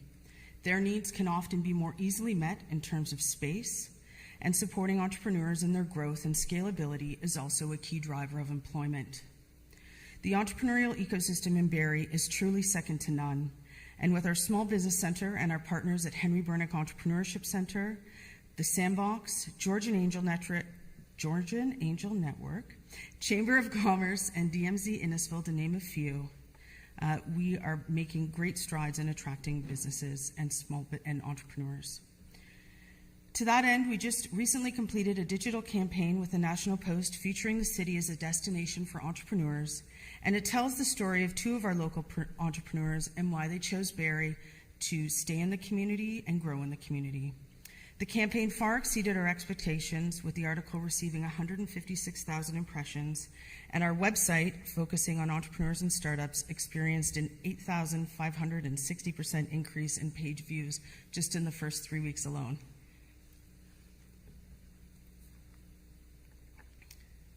We have also been working with the Canada-India Foundation on a session to explore opportunities for trade and investment between Barrie and India. Barrie was one of the first Ontario municipalities in their tour across Ontario to deliver a session with the Canada-India Foundation, and we are working on a familiarization tour of delegates for later this year. To further support foreign direct investment opportunities, we do work closely with our Ontario Trade and Investment offices, who are located across the globe to support investment into Ontario. In January of this year, we participated in a session with the New York, India, London, Chicago, and Mexico offices to promote Barrie as a business destination, and we continue to have more focused meetings with the offices to talk about the city's value proposition. This work also often leads to opportunities for local businesses to supply to international companies, and we've already had some matchmaking opportunities as a result of these sessions. We also work in partnership with the County of Simcoe on investment opportunity initiatives, and we've recently completed some sector profiles to attract companies in the advanced manufacturing, life science, and aerospace sectors with the support of a CanExport community investment. And coming up later this month, we are participating in a session with Life Sciences Ontario to promote Barrie and Simcoe County as a business destination for that segment. Finally, I did also want to touch on our tourism portfolio as an investment attraction tool. We are currently working to develop a sport tourism strategy that would attract more sport tourism events to the city, along with our friends in recreation and culture. This increases visitor spend, but also drives economic benefit and investment in periphery services that would support these types of events. I am going to step a little bit out of order here from the asks of the council motion, but I thought it more appropriate to address item D on the council motion that asked about business prospects, including successes, lesson learned, and potential outcomes for 2022. I'm sure you all have your last council motion in front with the list. As indicated earlier, our prospecting has truly been more reactive over the past 2 years. And as we head through 2022, we have been targeting our lead generators, such as site selectors or trade offices, as part of our attraction efforts. I have provided some information on the types of leads we receive. Typically in the industrial land space, warehousing and manufacturing are the top 2 places where we get inquiries. We have seen warehouse distribution sector incredibly active over the past 2 years, and that really is a result of the pandemic and the need for that expedited last mile delivery service. In our general commercial office, those are the ones that round up our top 3. And in terms of outcomes, the site selection process for larger companies can take multiple years. If you consider the sales funnel, we've got 5 years left on our lease. We're looking at going somewhere else. What else might be out there? And so it starts with the broader what cities might match, and then it's eventually working your way through. I suspect that there will be some good news to share this year as interest in the market remains high, but you will have to stay tuned for more on that. We are also, from an internal capacity building and better managing our lead process, we did just complete a procurement process for a customer relationship management software, which we are very excited to implement, and again, I think gives us greater foundation to better manage that lead process.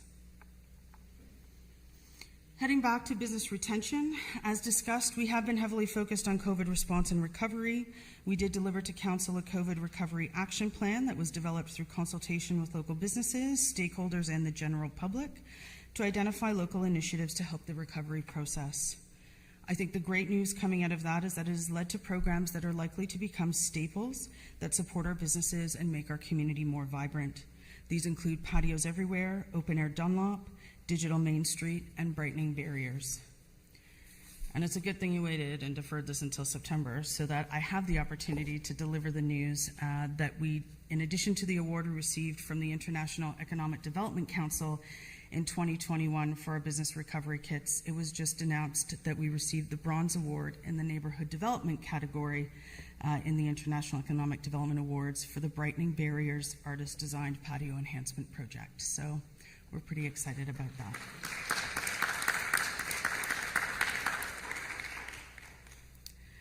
We also do conduct one-to-one visits with businesses and targeted sectors to try and have more in-depth discussions on business needs. And we make connections to programs, services, and resources that support their retention and growth in the city.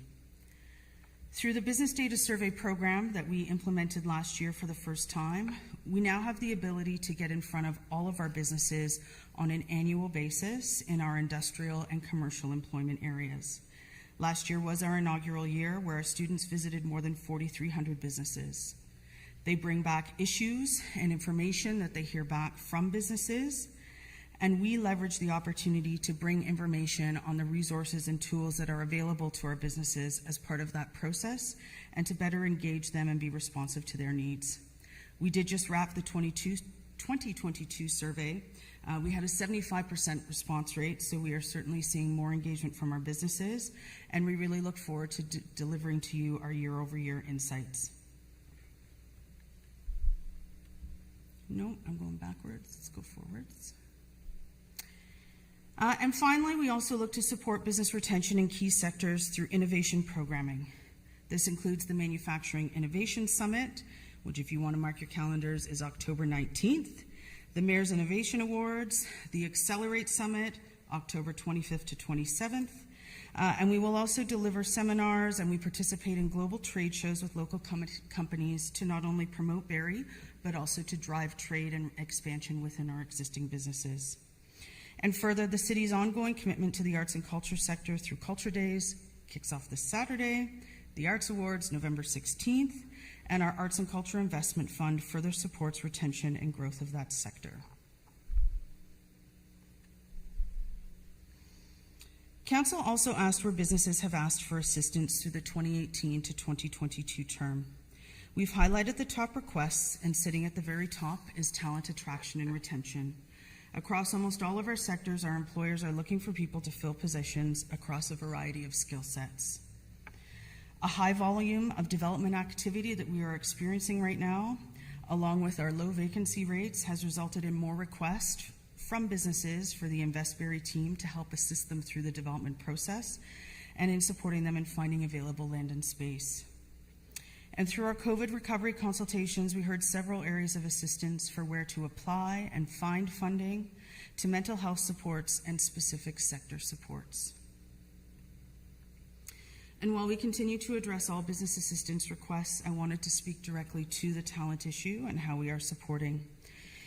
In 2021, we collaborated on 6 workforce events with over 200 participating employers, and for 2022, we continue to be partnered with the county on several workforce attraction initiatives with the support of a funding grant.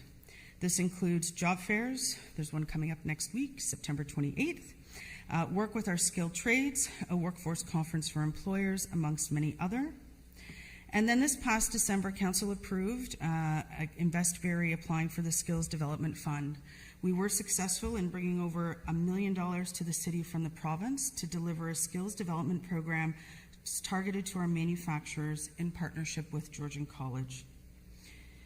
And further, continuing to ensure our community is a place people want to be is also a talent driver. The work that our public art coordinator and committee, along with the culture development, does to develop Barrie as a vibrant, creative city is absolutely critical to attracting new residents and their skills to Barrie. We are rounding the bend here, so thank you for your patience.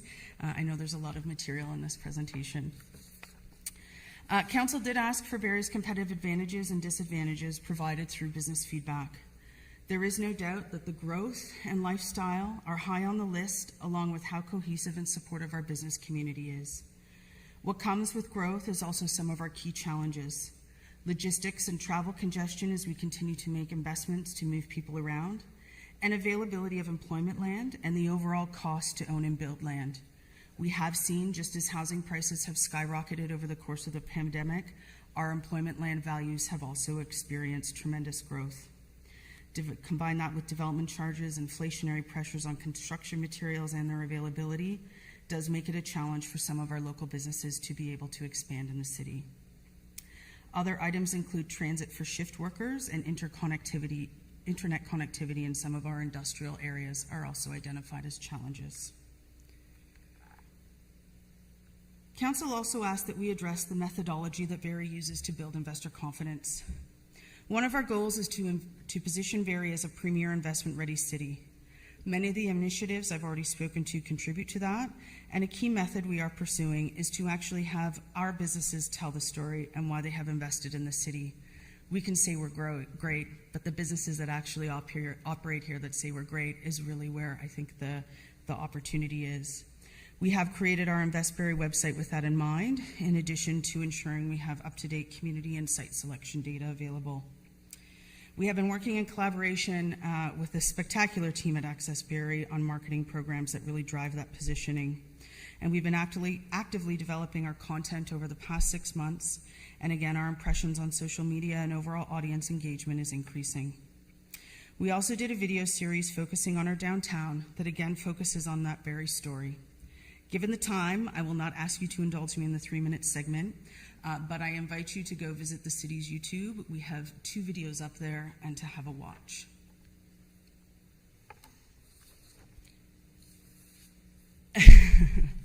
Building on that storytelling and cohesive business support environment, we work with our partners who also tell the story. Our downtown remains a critical component to investor confidence, and we've worked to develop several initiatives with the BIA and Tourism Barrie to drive more traffic to the downtown.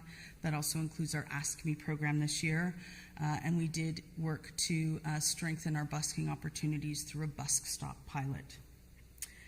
Demonstrating stable political leadership is also a key factor to building investor confidence. We strive to share with you the work we were doing, and having your participation in our initiatives, combined with events like the Mayor's Business Breakfast, demonstrates stability and leadership. Okay, it's the last one for me. And finally, as we look ahead to what the last quarter of 2022 brings, we'll be looking to continue implementation on the programs that we have been funded to deliver in support of our businesses. Our Small Business Center team has been working on a mental health pilot program to support our small businesses with their employees that we'll be delivering later this fall. I think I gave all the plugs for all the events we have coming.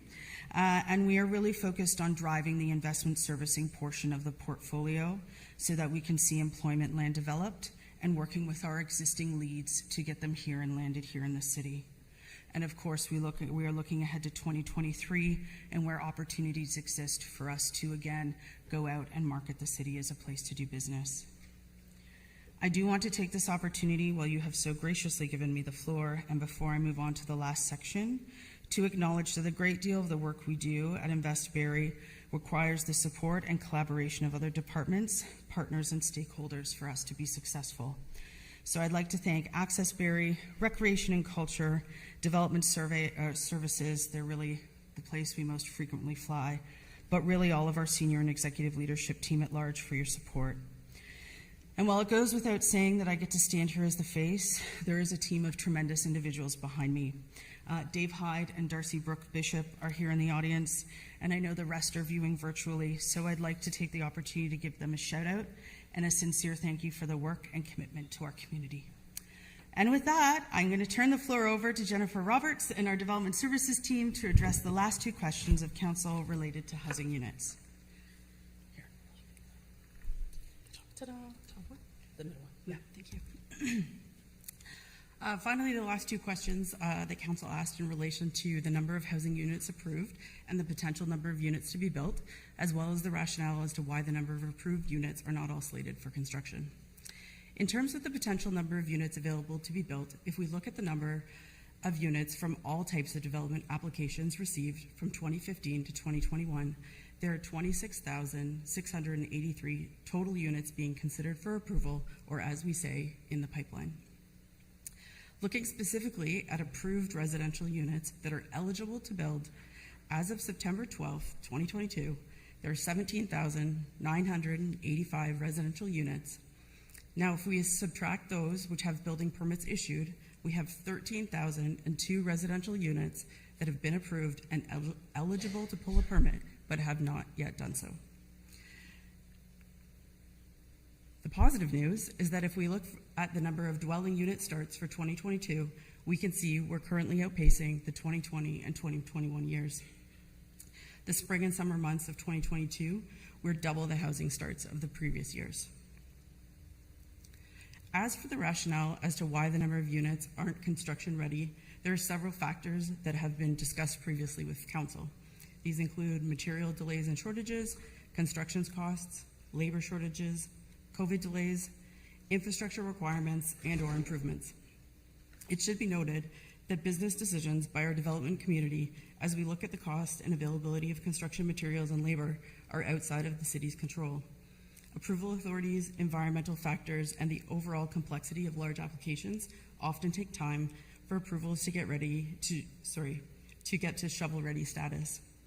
It is common for a project to take many months to move through detailed design, site preparation, and construction of local infrastructure before developers are in a position to apply for building permits. We've seen positive trends in the housing starts in 2022, as noted in the previous slide. There's a flurry of construction activity happening around the city, and we continue to see an increase in development applications year over year. The development community is indicating that more registrations will happen in 2022, and we're optimistic that this trend will continue. Thank you. All right, thank you both. A ton of information there, and thank you for such a thorough presentation and answering Council's questions. Further questions, though, members of Council? Go ahead, Councillor Congo. Thank you, Mayor Lehman, and thank you for the presentation. I did have a couple of questions, and I might, if appropriate, redirect them to you, Ms. Schlichter. And it's great to see Dave and the team. I believe it's Darcy here. I had the pleasure of learning more about the Small Business Center, and I guess my question relates a little bit to that with respects to a lot of detail that was in one of the circulation lists that talked about a program that you highlighted in this. So my question is about the Summer Company Supports program, and it highlighted that This really focuses on youth or young adults between 15 and 29 years of age, and that was amazing. 50 applicants, 20 supported. The range of different businesses that were launched are just phenomenal. So congratulations around how the team, which is really a bright spot in the city, and what you're doing to enable people to kind of launch has been exceptional. My question is, because some of our audience to those programs really rest within our school systems, is there a relationship with our schools around marketing and information and identifying that this is money on the table for youth that are really looking at launching a summer business? Through you, Mayor Lehman, to Councillor Kungle. Part of the marketing efforts, because the Summer Company program is a provincial program, there is some material that comes provincially through to the system, but we work heavily to engage teachers and the local school boards in the programming and that it is available. Oftentimes, and what's really neat about the program, because it goes from 15 to 29, you can be a high school student and start a business, or a post-secondary, and oftentimes your high school students, it is such a learning experience and business acumen, starting to build your confidence. So we do that, as well as we will go out and do presentations to schools to talk about entrepreneurship as a career option and what that looks like. Wonderful, thank you. And I have a couple questions, but maybe one as a tangent. Was in your presentation and also in the circulation list was a highlight of two of how the farmers market has been leveraged. And I've noticed, in addition to the market moving around the city, it has exploded in size. And so has the market actually been used as a way in which to enable new, smaller businesses to actually have a public face without a storefront, and have they needed permits to do that, or are they under the umbrella of basically the farmers market as, I guess, an entity, if I could say, be it insurance or permits, or do they still have to seek and pay for individual permits and insurance to be able to sell their materials publicly? Perfect. Through you, Mayor Lehman, to Councillor Kungle, all of the operations, some of those questions related to the operations of the market and how you get in, I don't have, and I need to follow up. But in terms of us using it as a sort of an incubator soft sell, I think it's very much a natural fit. And I think if we look to some entrepreneurs and their stories, and I'm looking at Dave because I know you follow them all, but in terms of some of that, that is very much, and when we talk about market precinct and we talk about those pieces, it is that testing ground, and you watch people evolve, and it's an accessible test one day a week, and how do we build and get into storefronts. So I certainly think that's a reasonable trajectory for companies to test out the product, and I think it's more, this is the first year we've really aggressively or made a conscious effort to tap into that as a resource, and I think we will continue to do more of that, and I think the farmers market is quite interested in that. And I've got one last question for you, Ms. Schlichter, and I believe tied to this motion was also a request that would there be a report coming back in 60 days? Am I correct in that? Is that so? If you can't answer my questions tonight, just consider it as a takeaway. I have had the benefit of connecting with individuals and youth that have launched a summer business, and some actually have struggled around thinking about whether or not they're going to do it again because of either questions about permits and or cost for insurance. And so are those things supported with youth who might not yet be making a lot of revenue, but to keep them interested to say, yeah, it's a lot of effort, but is there ways in which, and maybe it ties back to the engagement that has been done, and you indicated, getting back feedback from businesses.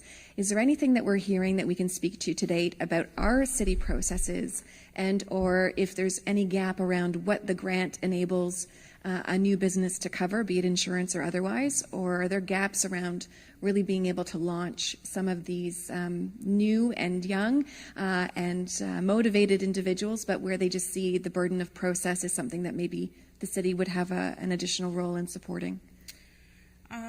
Through you, Mayor Lehman, to Councillor Kungle, in terms of the summer company grant, so you can apply once and off you go, and then there is the starter company program, which is if you're looking to develop it a little bit more. So insurance costs of the regulatory environment to start up. From a licensing perspective, the city licenses a specific set of things, not a lot of things. So typically, depending on what it is you're into, food, for example, and I'm looking at you, Don, because I know all in your purview and you've got it all locked down. But, you know, those are the pieces, and there are no doubt things that touch on ensuring community safety, and I refer to food. There is a bit of that process involved, but we very much work with them to try and talk it through at the front end. And I think the biggest thing that any business can do is come and have a conversation with an expert, be it Sandbox, be it Small Business Center, be it Henry Bernick. All of those services are accessible, and understanding what you need at the front end often makes the process a little more streamlined, but you don't know what you don't know, and that's why we've got experts to try and help with that process and guide folks through. So there are mentors through Starter Company and Summer Company. We have access to a wealth of resources to help individuals through. Certainly we keep and listen to where there are challenges with any processes, and we give that feedback internally, but oftentimes there is some of that, you know, I didn't know I needed to go here, or that this was here, and I think it's always going to be a process of continuous improvement. Okay, thank you. Sorry, I'm taking up floor time. I had one last question. I'll frame it, but it might be more of a takeaway, and it actually related more to permits from developers. So it addressed more around Ms. Roberts' section of the presentation, but I guess I would say Ms. Kolbach, I think, touched on it. And when we talk a bit about those slides around what's in the pipeline, I'm wondering if information can come back through that report then about probably one of the most common questions or complaints I get is not necessarily in large development, but also in residential development around once someone receives a permit, how long can construction last within a neighborhood?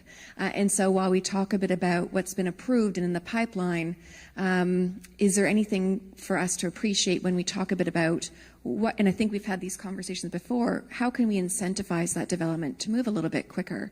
And so do our policies at this time create an open door for someone to get the permit, to have full applications, but at different levels, be it large scale development or even neighborhood residential development that's infill, how can we understand better around how long permits can go for? So, you know, for instance, someone working on building a garage in the backyard for multiple years, and then we get multiple noise complaints or property standards complaints, and the question often comes up is, well, how long can this last, and what's reasonable?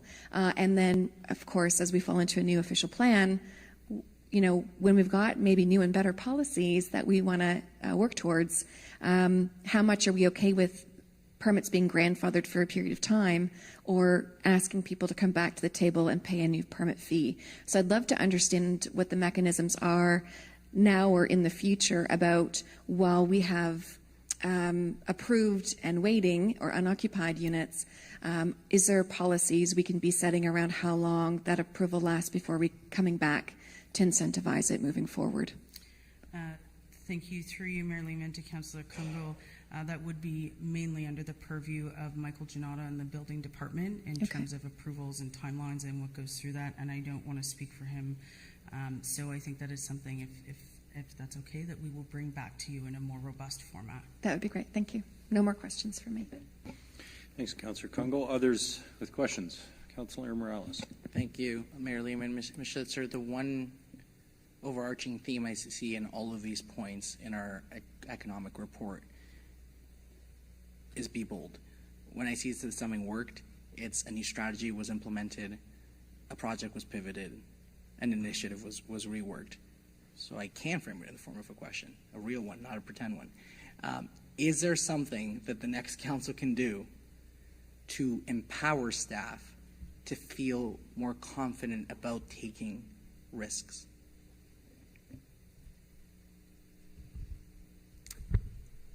Wow, through you, Mayor Lehman, to Councillor Morales. Isn't that a loaded question? It's my most succinct question I've ever asked.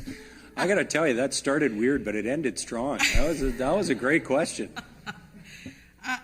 You know, and I'm in front of both my leaders, so I will be. I certainly think that continuing to support the work and recommendations as they come through staff on opportunities. I think actually this council has been quite responsive when we've come through with all kinds of ideas and thoughts on recovery and programs, and I think you've come to the table as well. So I think, the word pilot gets used a lot, but I actually think it's the way you test something to see if it works, and we aren't always going to be perfect and hit it out of the park. So I think having that willingness to allow us to try and to grow what's awesome, but also to quickly, when something fails, to be okay with the fail and move forward. Quite frankly, just like entrepreneurs, which we say, right? Fail fast and move forward. I think that same philosophy applies. We need to be more, we have obviously a duty from a taxpayer's perspective to take managed risk, but I think that it would be my thoughts. And hopefully that didn't get me in too much trouble. Perfect. Thank you. No follow-up question. I'm going to finish strong on that. Great question, great answer. Any other questions for Ms. Schlichter? Councillor McCann. Well, I think we can all say that Ward 9 residents took a big risk on you, Sergio. It panned out for us, didn't it? Not one laugh? Okay. So, Ms. Schlichter, thanks a lot for the presentation, and I guess I'm the one that kind of brought this forward and had a series of questions, and you answered them all during the presentation. And I really think it's important that this becomes part of the dialogue that we have here in council. We let businesses know that we're open for business, that you've got, your eye on the ball, and that you're helping businesses grow, helping businesses with whatever they need. Obviously, finding employees seems to be one of the number one requests, and obviously attracting business. And I'm not sure of the forum to actually understand more of what you have in the pipeline, because that actually has a great deal of interest to me, but maybe in a closed-door meeting. Obviously, being the last day of council before our elections, there really isn't a lot of questions I have, but maybe just a few on your slide number 17. You mentioned some of the challenges that you think the city of Barrie has, and it would have been nice to see what we're planning on doing about like the third step. Here's the challenge, and here's the plan of action that we're going to try to fix it. Obviously, council has a big role. There's hundreds of millions of dollars here, in problems. So obviously money will play a big factor in that one. But I think that's it. I think this is a good start. And I hope that next year's council builds on this and that we grow with this. And this could be something, I say, we do once a quarter or twice a year kind of deal. Thank you. Thank you. Thanks, Councillor McCann. Deputy Mayor Ward. Thank you, Mayor Lehman. And picking up on something that Councillor Kunkel was talking about, and that's the frustration we certainly feel around the council chambers when we approve projects and then nothing happens, except whatever was there before gets torn down, and then we wait and wait and wait. And certainly there's a perception that maybe these people were never going to build in the first place. They were just getting approvals to increase the value of the land. And that, I guess my question is whether that's a reality. Are there people that bring forward plans with no plans to actually develop them themselves? I guess that may be a planning question, actually, not for you. I will happily turn the floor over to you. Ms. Roberts, you want to take a crack at that one? Ms. Roberts. Through your Mayor Lehman to your Deputy Mayor Ward. The answer is yes. People do come and decide to get approvals and then not build.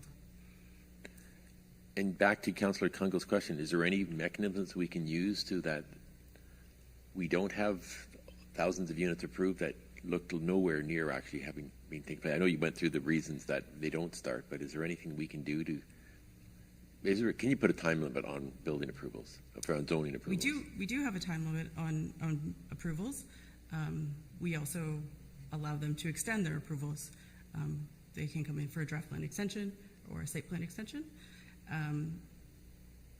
And sometimes it does take them a long time to get through the approval process, as I mentioned, with our partners and various approval authorities. Unfortunately, as private land, we don't have a lot of mechanisms to make them build unless we decide to revoke approvals, which also has its other set of challenges. Okay, thank you. Deputy Mayor Ward, just since you were on it, this has been an issue. I mean, you've been on council longer than I have. This has been an issue for a long time, and often people in Barrie, there have been some high-profile developments that were obviously flips, There were also some high-profile developments that haven't got started that were approved some years ago. And I think, Ms. Roberts, you referred to, a site plan's got a time limit on it. Building permit, certainly once it's been issued, has a time limit on it. But a zoning approval sticks with the land. And to the extent that a property is zoned for higher density and then somebody can just go sell that with the new zoning in place. We've seen that a couple of times, but I'm actually maybe where some of the other members of council were on this question, Ms. Roberts, is like there are sites that there's no attempt to sell them. There just seems to be no activity at all. I think there's a couple of sites on Bradford Street that the approvals are 7-8 years old for high-rise apartment buildings, and they simply never got built. And this is through the greatest property market the city of Barrie's ever seen. So I don't know, whether there's ever, my office maintains contact with some of the major developers and investors here to see how's it going, any issues, are you moving ahead faster or slower, and can the city do anything on if there's barriers or reasons that projects are stopping. But we often can't get answers from some of these, or don't get answers from a lot of the landowners that really get the approval and then don't move ahead with even applying for a building permit. So, we eliminated the vacant land tax provision. It used to be that you could save money on your property taxes by leaving your property vacant, which obviously was a monetary sort of incentive to not proceed. But I guess my question to either of you, following up on Deputy Mayor Ward's, is are you aware of anything out there that other cities are doing that kind of creates that incentive to move forward? And I think we often focus on the sticks, but there's carrots too. We focus on the regulatory sticks, or we say we're going to, cut your approval off after 3 months if you don't apply for a building permit. Or is there anything else out there that either of you have seen around this issue of unbuilt units that you would want to bring to council's attention while we're talking about it? To you, Mayor Lehman. Off the top of my head, I don't have any, but we're happy to go away and look at what some of our partners are doing and bring that back in the report back to council. Okay, thanks. Deputy Mayor Ward, sorry, were you Actually, that would be really great if we, in the future, if future councils could know if there was any mechanisms to get some of these units. Yeah, you're right. It's really frustrating when you just see perfectly good homes torn down and then nothing happens. And then no activity. Correct. Yeah. Okay. Thanks for that. Other questions? Councillor Jim Harris. Yeah. Thank you, Mayor. Maybe one quick one. On slide 5, we note our strategic initiatives and our partnerships, and there's 10. And of those 10, 2 don't currently exist. One is our Performing Arts Center, and as an entity, and one is our Market Precinct. So I just wondered if you could, I'm excited about both of those, and lots of excitement about both of those projects as we had task force that were connected to those. So I wonder if you could just maybe highlight where you see those going as we're about to turn to a new council, and what the plans are and hopes are for these 2.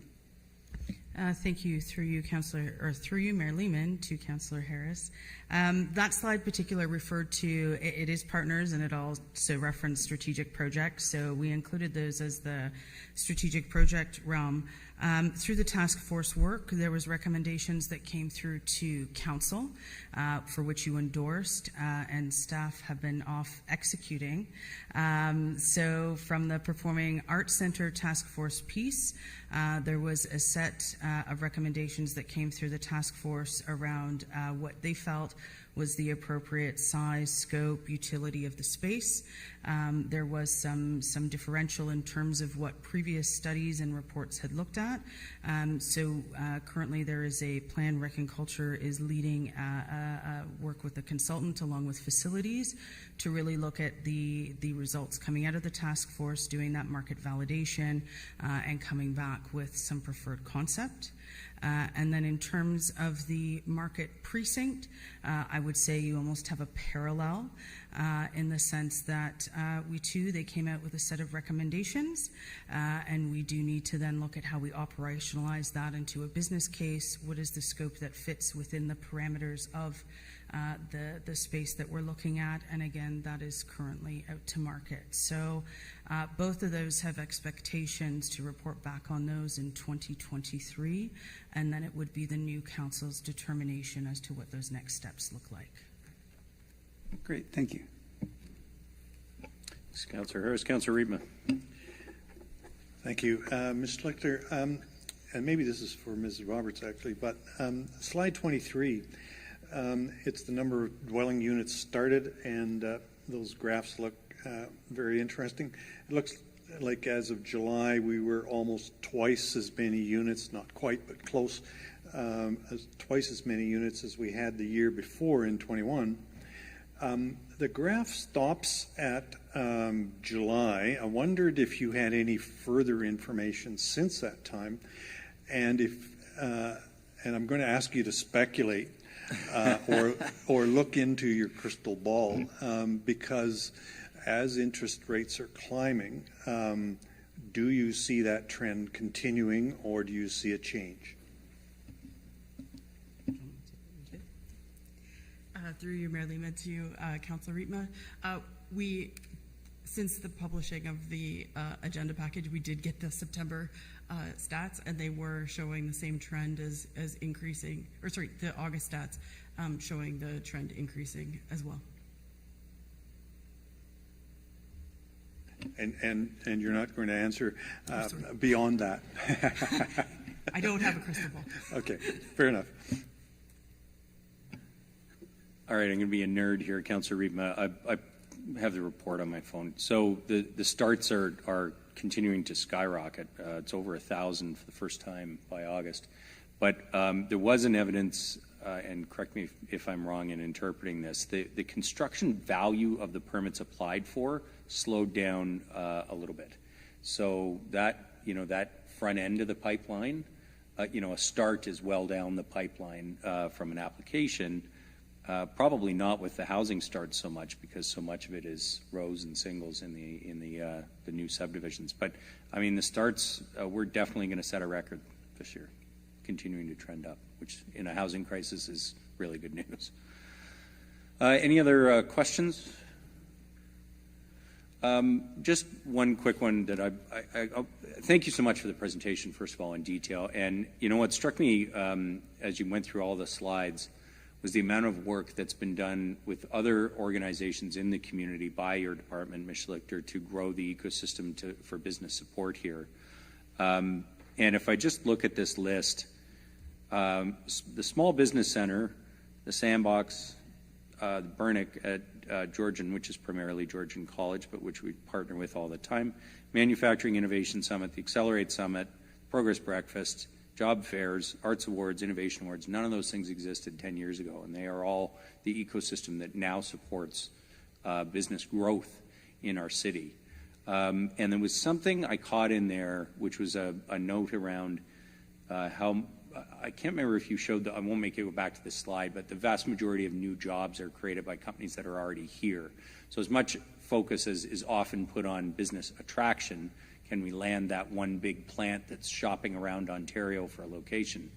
All those jobs that get created organically every single day by small businesses, medium businesses, large businesses who are already here and doing great things, that seems to be where we sort of shifted focus to business, the E in BR&E. I mean, we do attraction, we do retention, but expansion is where it's at in terms of creating great careers for people and opportunities in Barrie. Is that a sort of fair assessment of the strategy at the moment? Mayor Lehman, yes, it is. We just talked about, we've got 4,300 businesses that we went and knocked on doors. If they all hired one person, right? Like that's 10 times 300 or 400 person attraction, and the amount of resource. And I would say, I suspect most folks in sales would say that the cost of keeping a customer tends to be far less than the cost of attracting a new customer. That's not to say we don't want to attract new, we need to attract new, but it is finding that balance. So certainly we see ourselves with a niche in the entrepreneur space, and we are really driving that, and that has the potential. I mean, I know everyone talks about the unicorn, but you start to drive volume and scale of business, you're driving employment, and they are serving each other, and not to mention what comes from the innovation piece. And the whole premise of the sandbox is, how do you take new innovators and connect them with our existing businesses and spin off new businesses. And even if you look at some of our manufacturers that have been here locally, they themselves are taking, their staff are coming up with new innovations, ideas, and spinning off into their own companies that are employing. So there is certainly, I don't want to say the 80-20 rule, but we tend to we want to make sure that we are supporting our existing businesses and their growth, but we certainly don't want to forget about the attraction piece. So it is its most, but it is a higher proportion that goes into business retention expansion.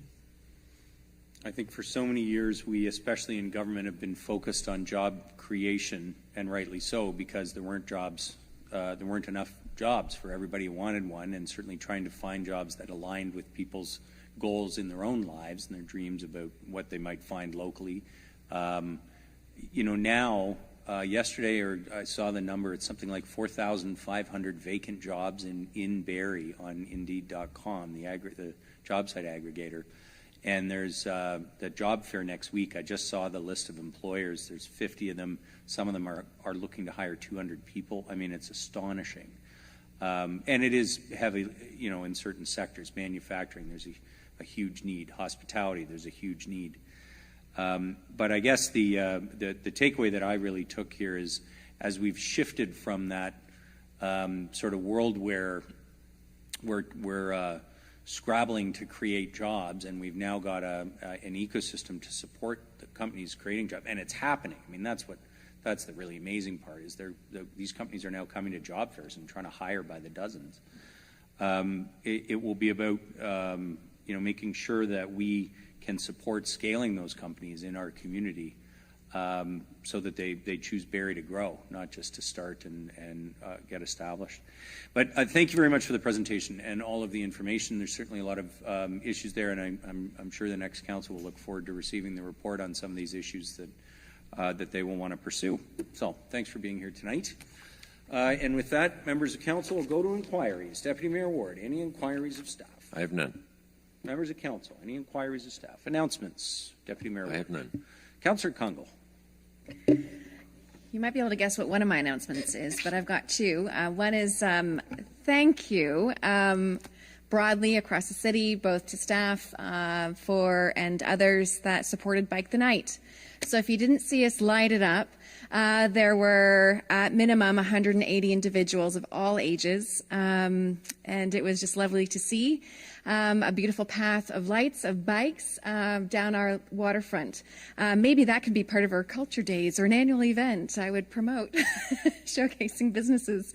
But it was phenomenal, and I do want to just take a moment to quickly highlight city staff that took the opportunity to bring the bus down and show individuals how to rack their bike on a bus. It was very well received. It was lots of positive feedback. Firebird Community Cycle, I'd like to put a plug in there because they came down as volunteers and spent their time helping to make sure individuals who shared, they dusted off their bike that they hadn't been on in over 5 years to come out and ride at night. And so I just want to thank them. I know they are looking for volunteers. But in addition to that, the beautiful part that I quite like about Firebird Community Cycle is that they're keeping bikes out of our landfill. And so if you have a bike, as you're getting ready for winter parking and you need to make sure you got space in your garage, if you're cleaning out your garage this fall, if you've got bikes, bike parts or anything, reach out to them. Please don't throw them out. We can reuse them. We are getting bikes into hands of people who haven't ridden in a while or just don't know how to fix a bike. And so thank you to them for actually showing people how to manage your bicycle so you could ride safely. And we have an exceptional active transportation and sustainability committee.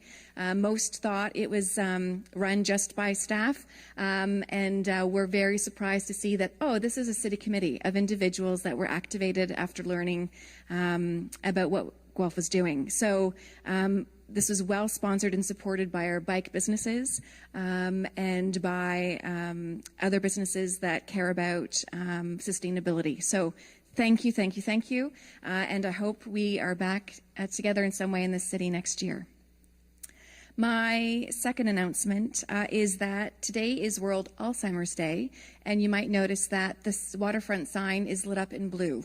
And I want to share just a quick little note because it does tie to municipal leadership and how we look at city building.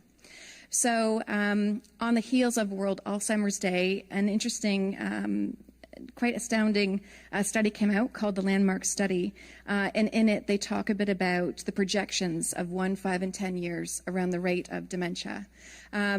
There are amazing statistics there. If we can prevent the onset of dementia through walkable neighborhoods, good physical activity, access to public health, being able to live well where you are. There's some great information in there for municipalities across Ontario about the wave of the projection around dementia to 2050. If we can do an ounce of prevention, then we can actually flatten the curve in 10 years from what's being projected. And so this has a huge impact around residents to live well. It also has a huge impact on probably opportunities for good public policy. And I think municipalities might find themselves to have a role around the importance of how we design and build cities and connected routes and access to green spaces. So just want to say thank you to all those working to support individuals living well in our community. And that's it for me. Thanks, Councillor Kungl. Other announcements, members of council? Councillor McCain. Thank you, Mayor Lehman. I guess maybe an announcement about the Love Barrie sign. I guess on Friday night, Friday morning, it was vandalized. And I just want to maybe make a comment about this, an announcement about this, and maybe a thank you to a certain staff member. Obviously the Love Barrie sign's here to show that we're a loving community, that we're a caring community. The sign, I think, he's done his job, having tens of thousands of people taking their pictures with it. And as I said in Bob Burton's article on Friday, every city has its ugliness, and it's just too bad that this ugliness had to show up on something so beautiful. And I was going to tennis at 7 in the morning, and I reached out to the general managers and the CAO, and I think that Bala and his team had cleaned that up. I'm not sure how fast, but I know I got a call around 10:30, and it was already cleaned. And so I just want to take this opportunity to thank Bala and his team for double timing, clean that up. I think it was good for the community. And secondly, that there are cameras that are on this sign. And I know this is involved in an investigation right now, but it'd be very clever and good, I hope, some of the reporters in the room that would report that this is an ongoing investigation and that the cameras are pointed at the Love Barrie sign, and that ugliness that I talked about, showing itself up on the Love Barrie sign, should hopefully think twice about doing that again. Thank you. Any other announcements, members of council? Okay.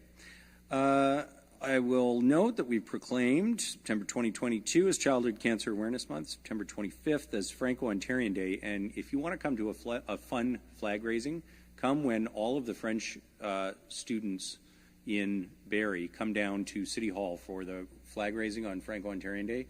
The tradition is you make as much noise as possible while you walk through town to celebrate French culture and remind everybody of the French presence in Ontario. And let me tell you, they're good at making noise. More fun, that flag raising, than almost any other, I think. We mentioned this, Ms. Schlichter mentioned this, the City of Barrie and the County of Simcoe are presenting the 6th Annual Manufacturing Innovation Summit. It's October 19th. It's in person at the Peter B. Moore Advanced Technology Center at Georgian College. I noticed the video about that on LinkedIn, Ms. Schlichter. It is looking like a great event. Nice to be back in person. And with our manufacturing sector growing, we're looking forward to this event. So that's investbarrie.ca/MIS 2022. Barrie Fall Fishing Festival is a catch and release tagged perch fishing tournament. It is 7 a.m. to 7 p.m. on September 23rd to October 2nd on Kempenfelt Bay. You can click on our events calendar for information on that. This announcement's great to see. Barrie Transit's reinstated routes 2, 3, 4, and 7 to a 30-minute frequency, returning service to the levels seen before the onset of the pandemic in 2020. And, you know, I was skeptical that might be premature until the numbers return, but let me tell you, with the return of the international students to Georgian College, it's getting remarkable use. Our system's starting to see that pickup that we did, that huge bump in ridership that we saw in 18 and 19. So that is also good to see. To learn more about Barrie Transit, visit barrie.ca/transit or visit myridebarrie.ca to plan your next trip or for real-time bus information.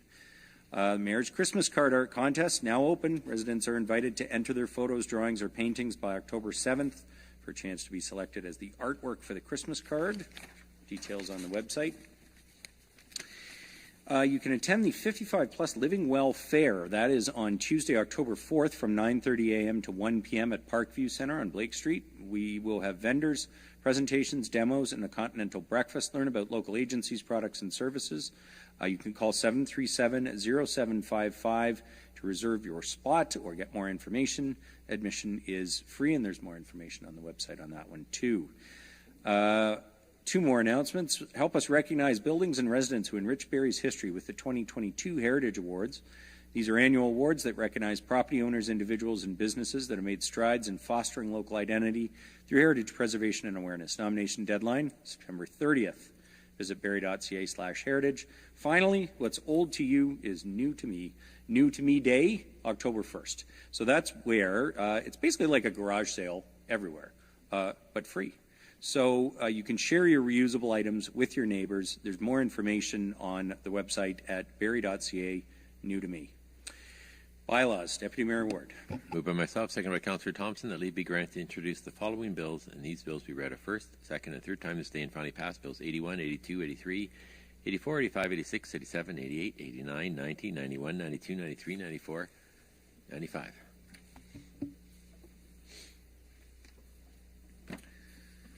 It's a bunch of numbers. Deputy Mayor Ward, moved by Deputy Mayor Ward, seconded by Councillor Thompson, that leave be granted to introduce the following bills, and these bills be read a first, second, and third time this day and finally passed. Bills 81 through 95 consecutively. Comments or questions on the bylaws? Seeing none, those in favor? Anybody opposed? None? That carries. Go ahead, Deputy Mayor Ward. Moved by myself, seconded by Councillor Thompson, that leave be granted to introduce the following bill, and this bill be read a first, second, and third time this day and finally passed. Bill 96, confirmation bylaw.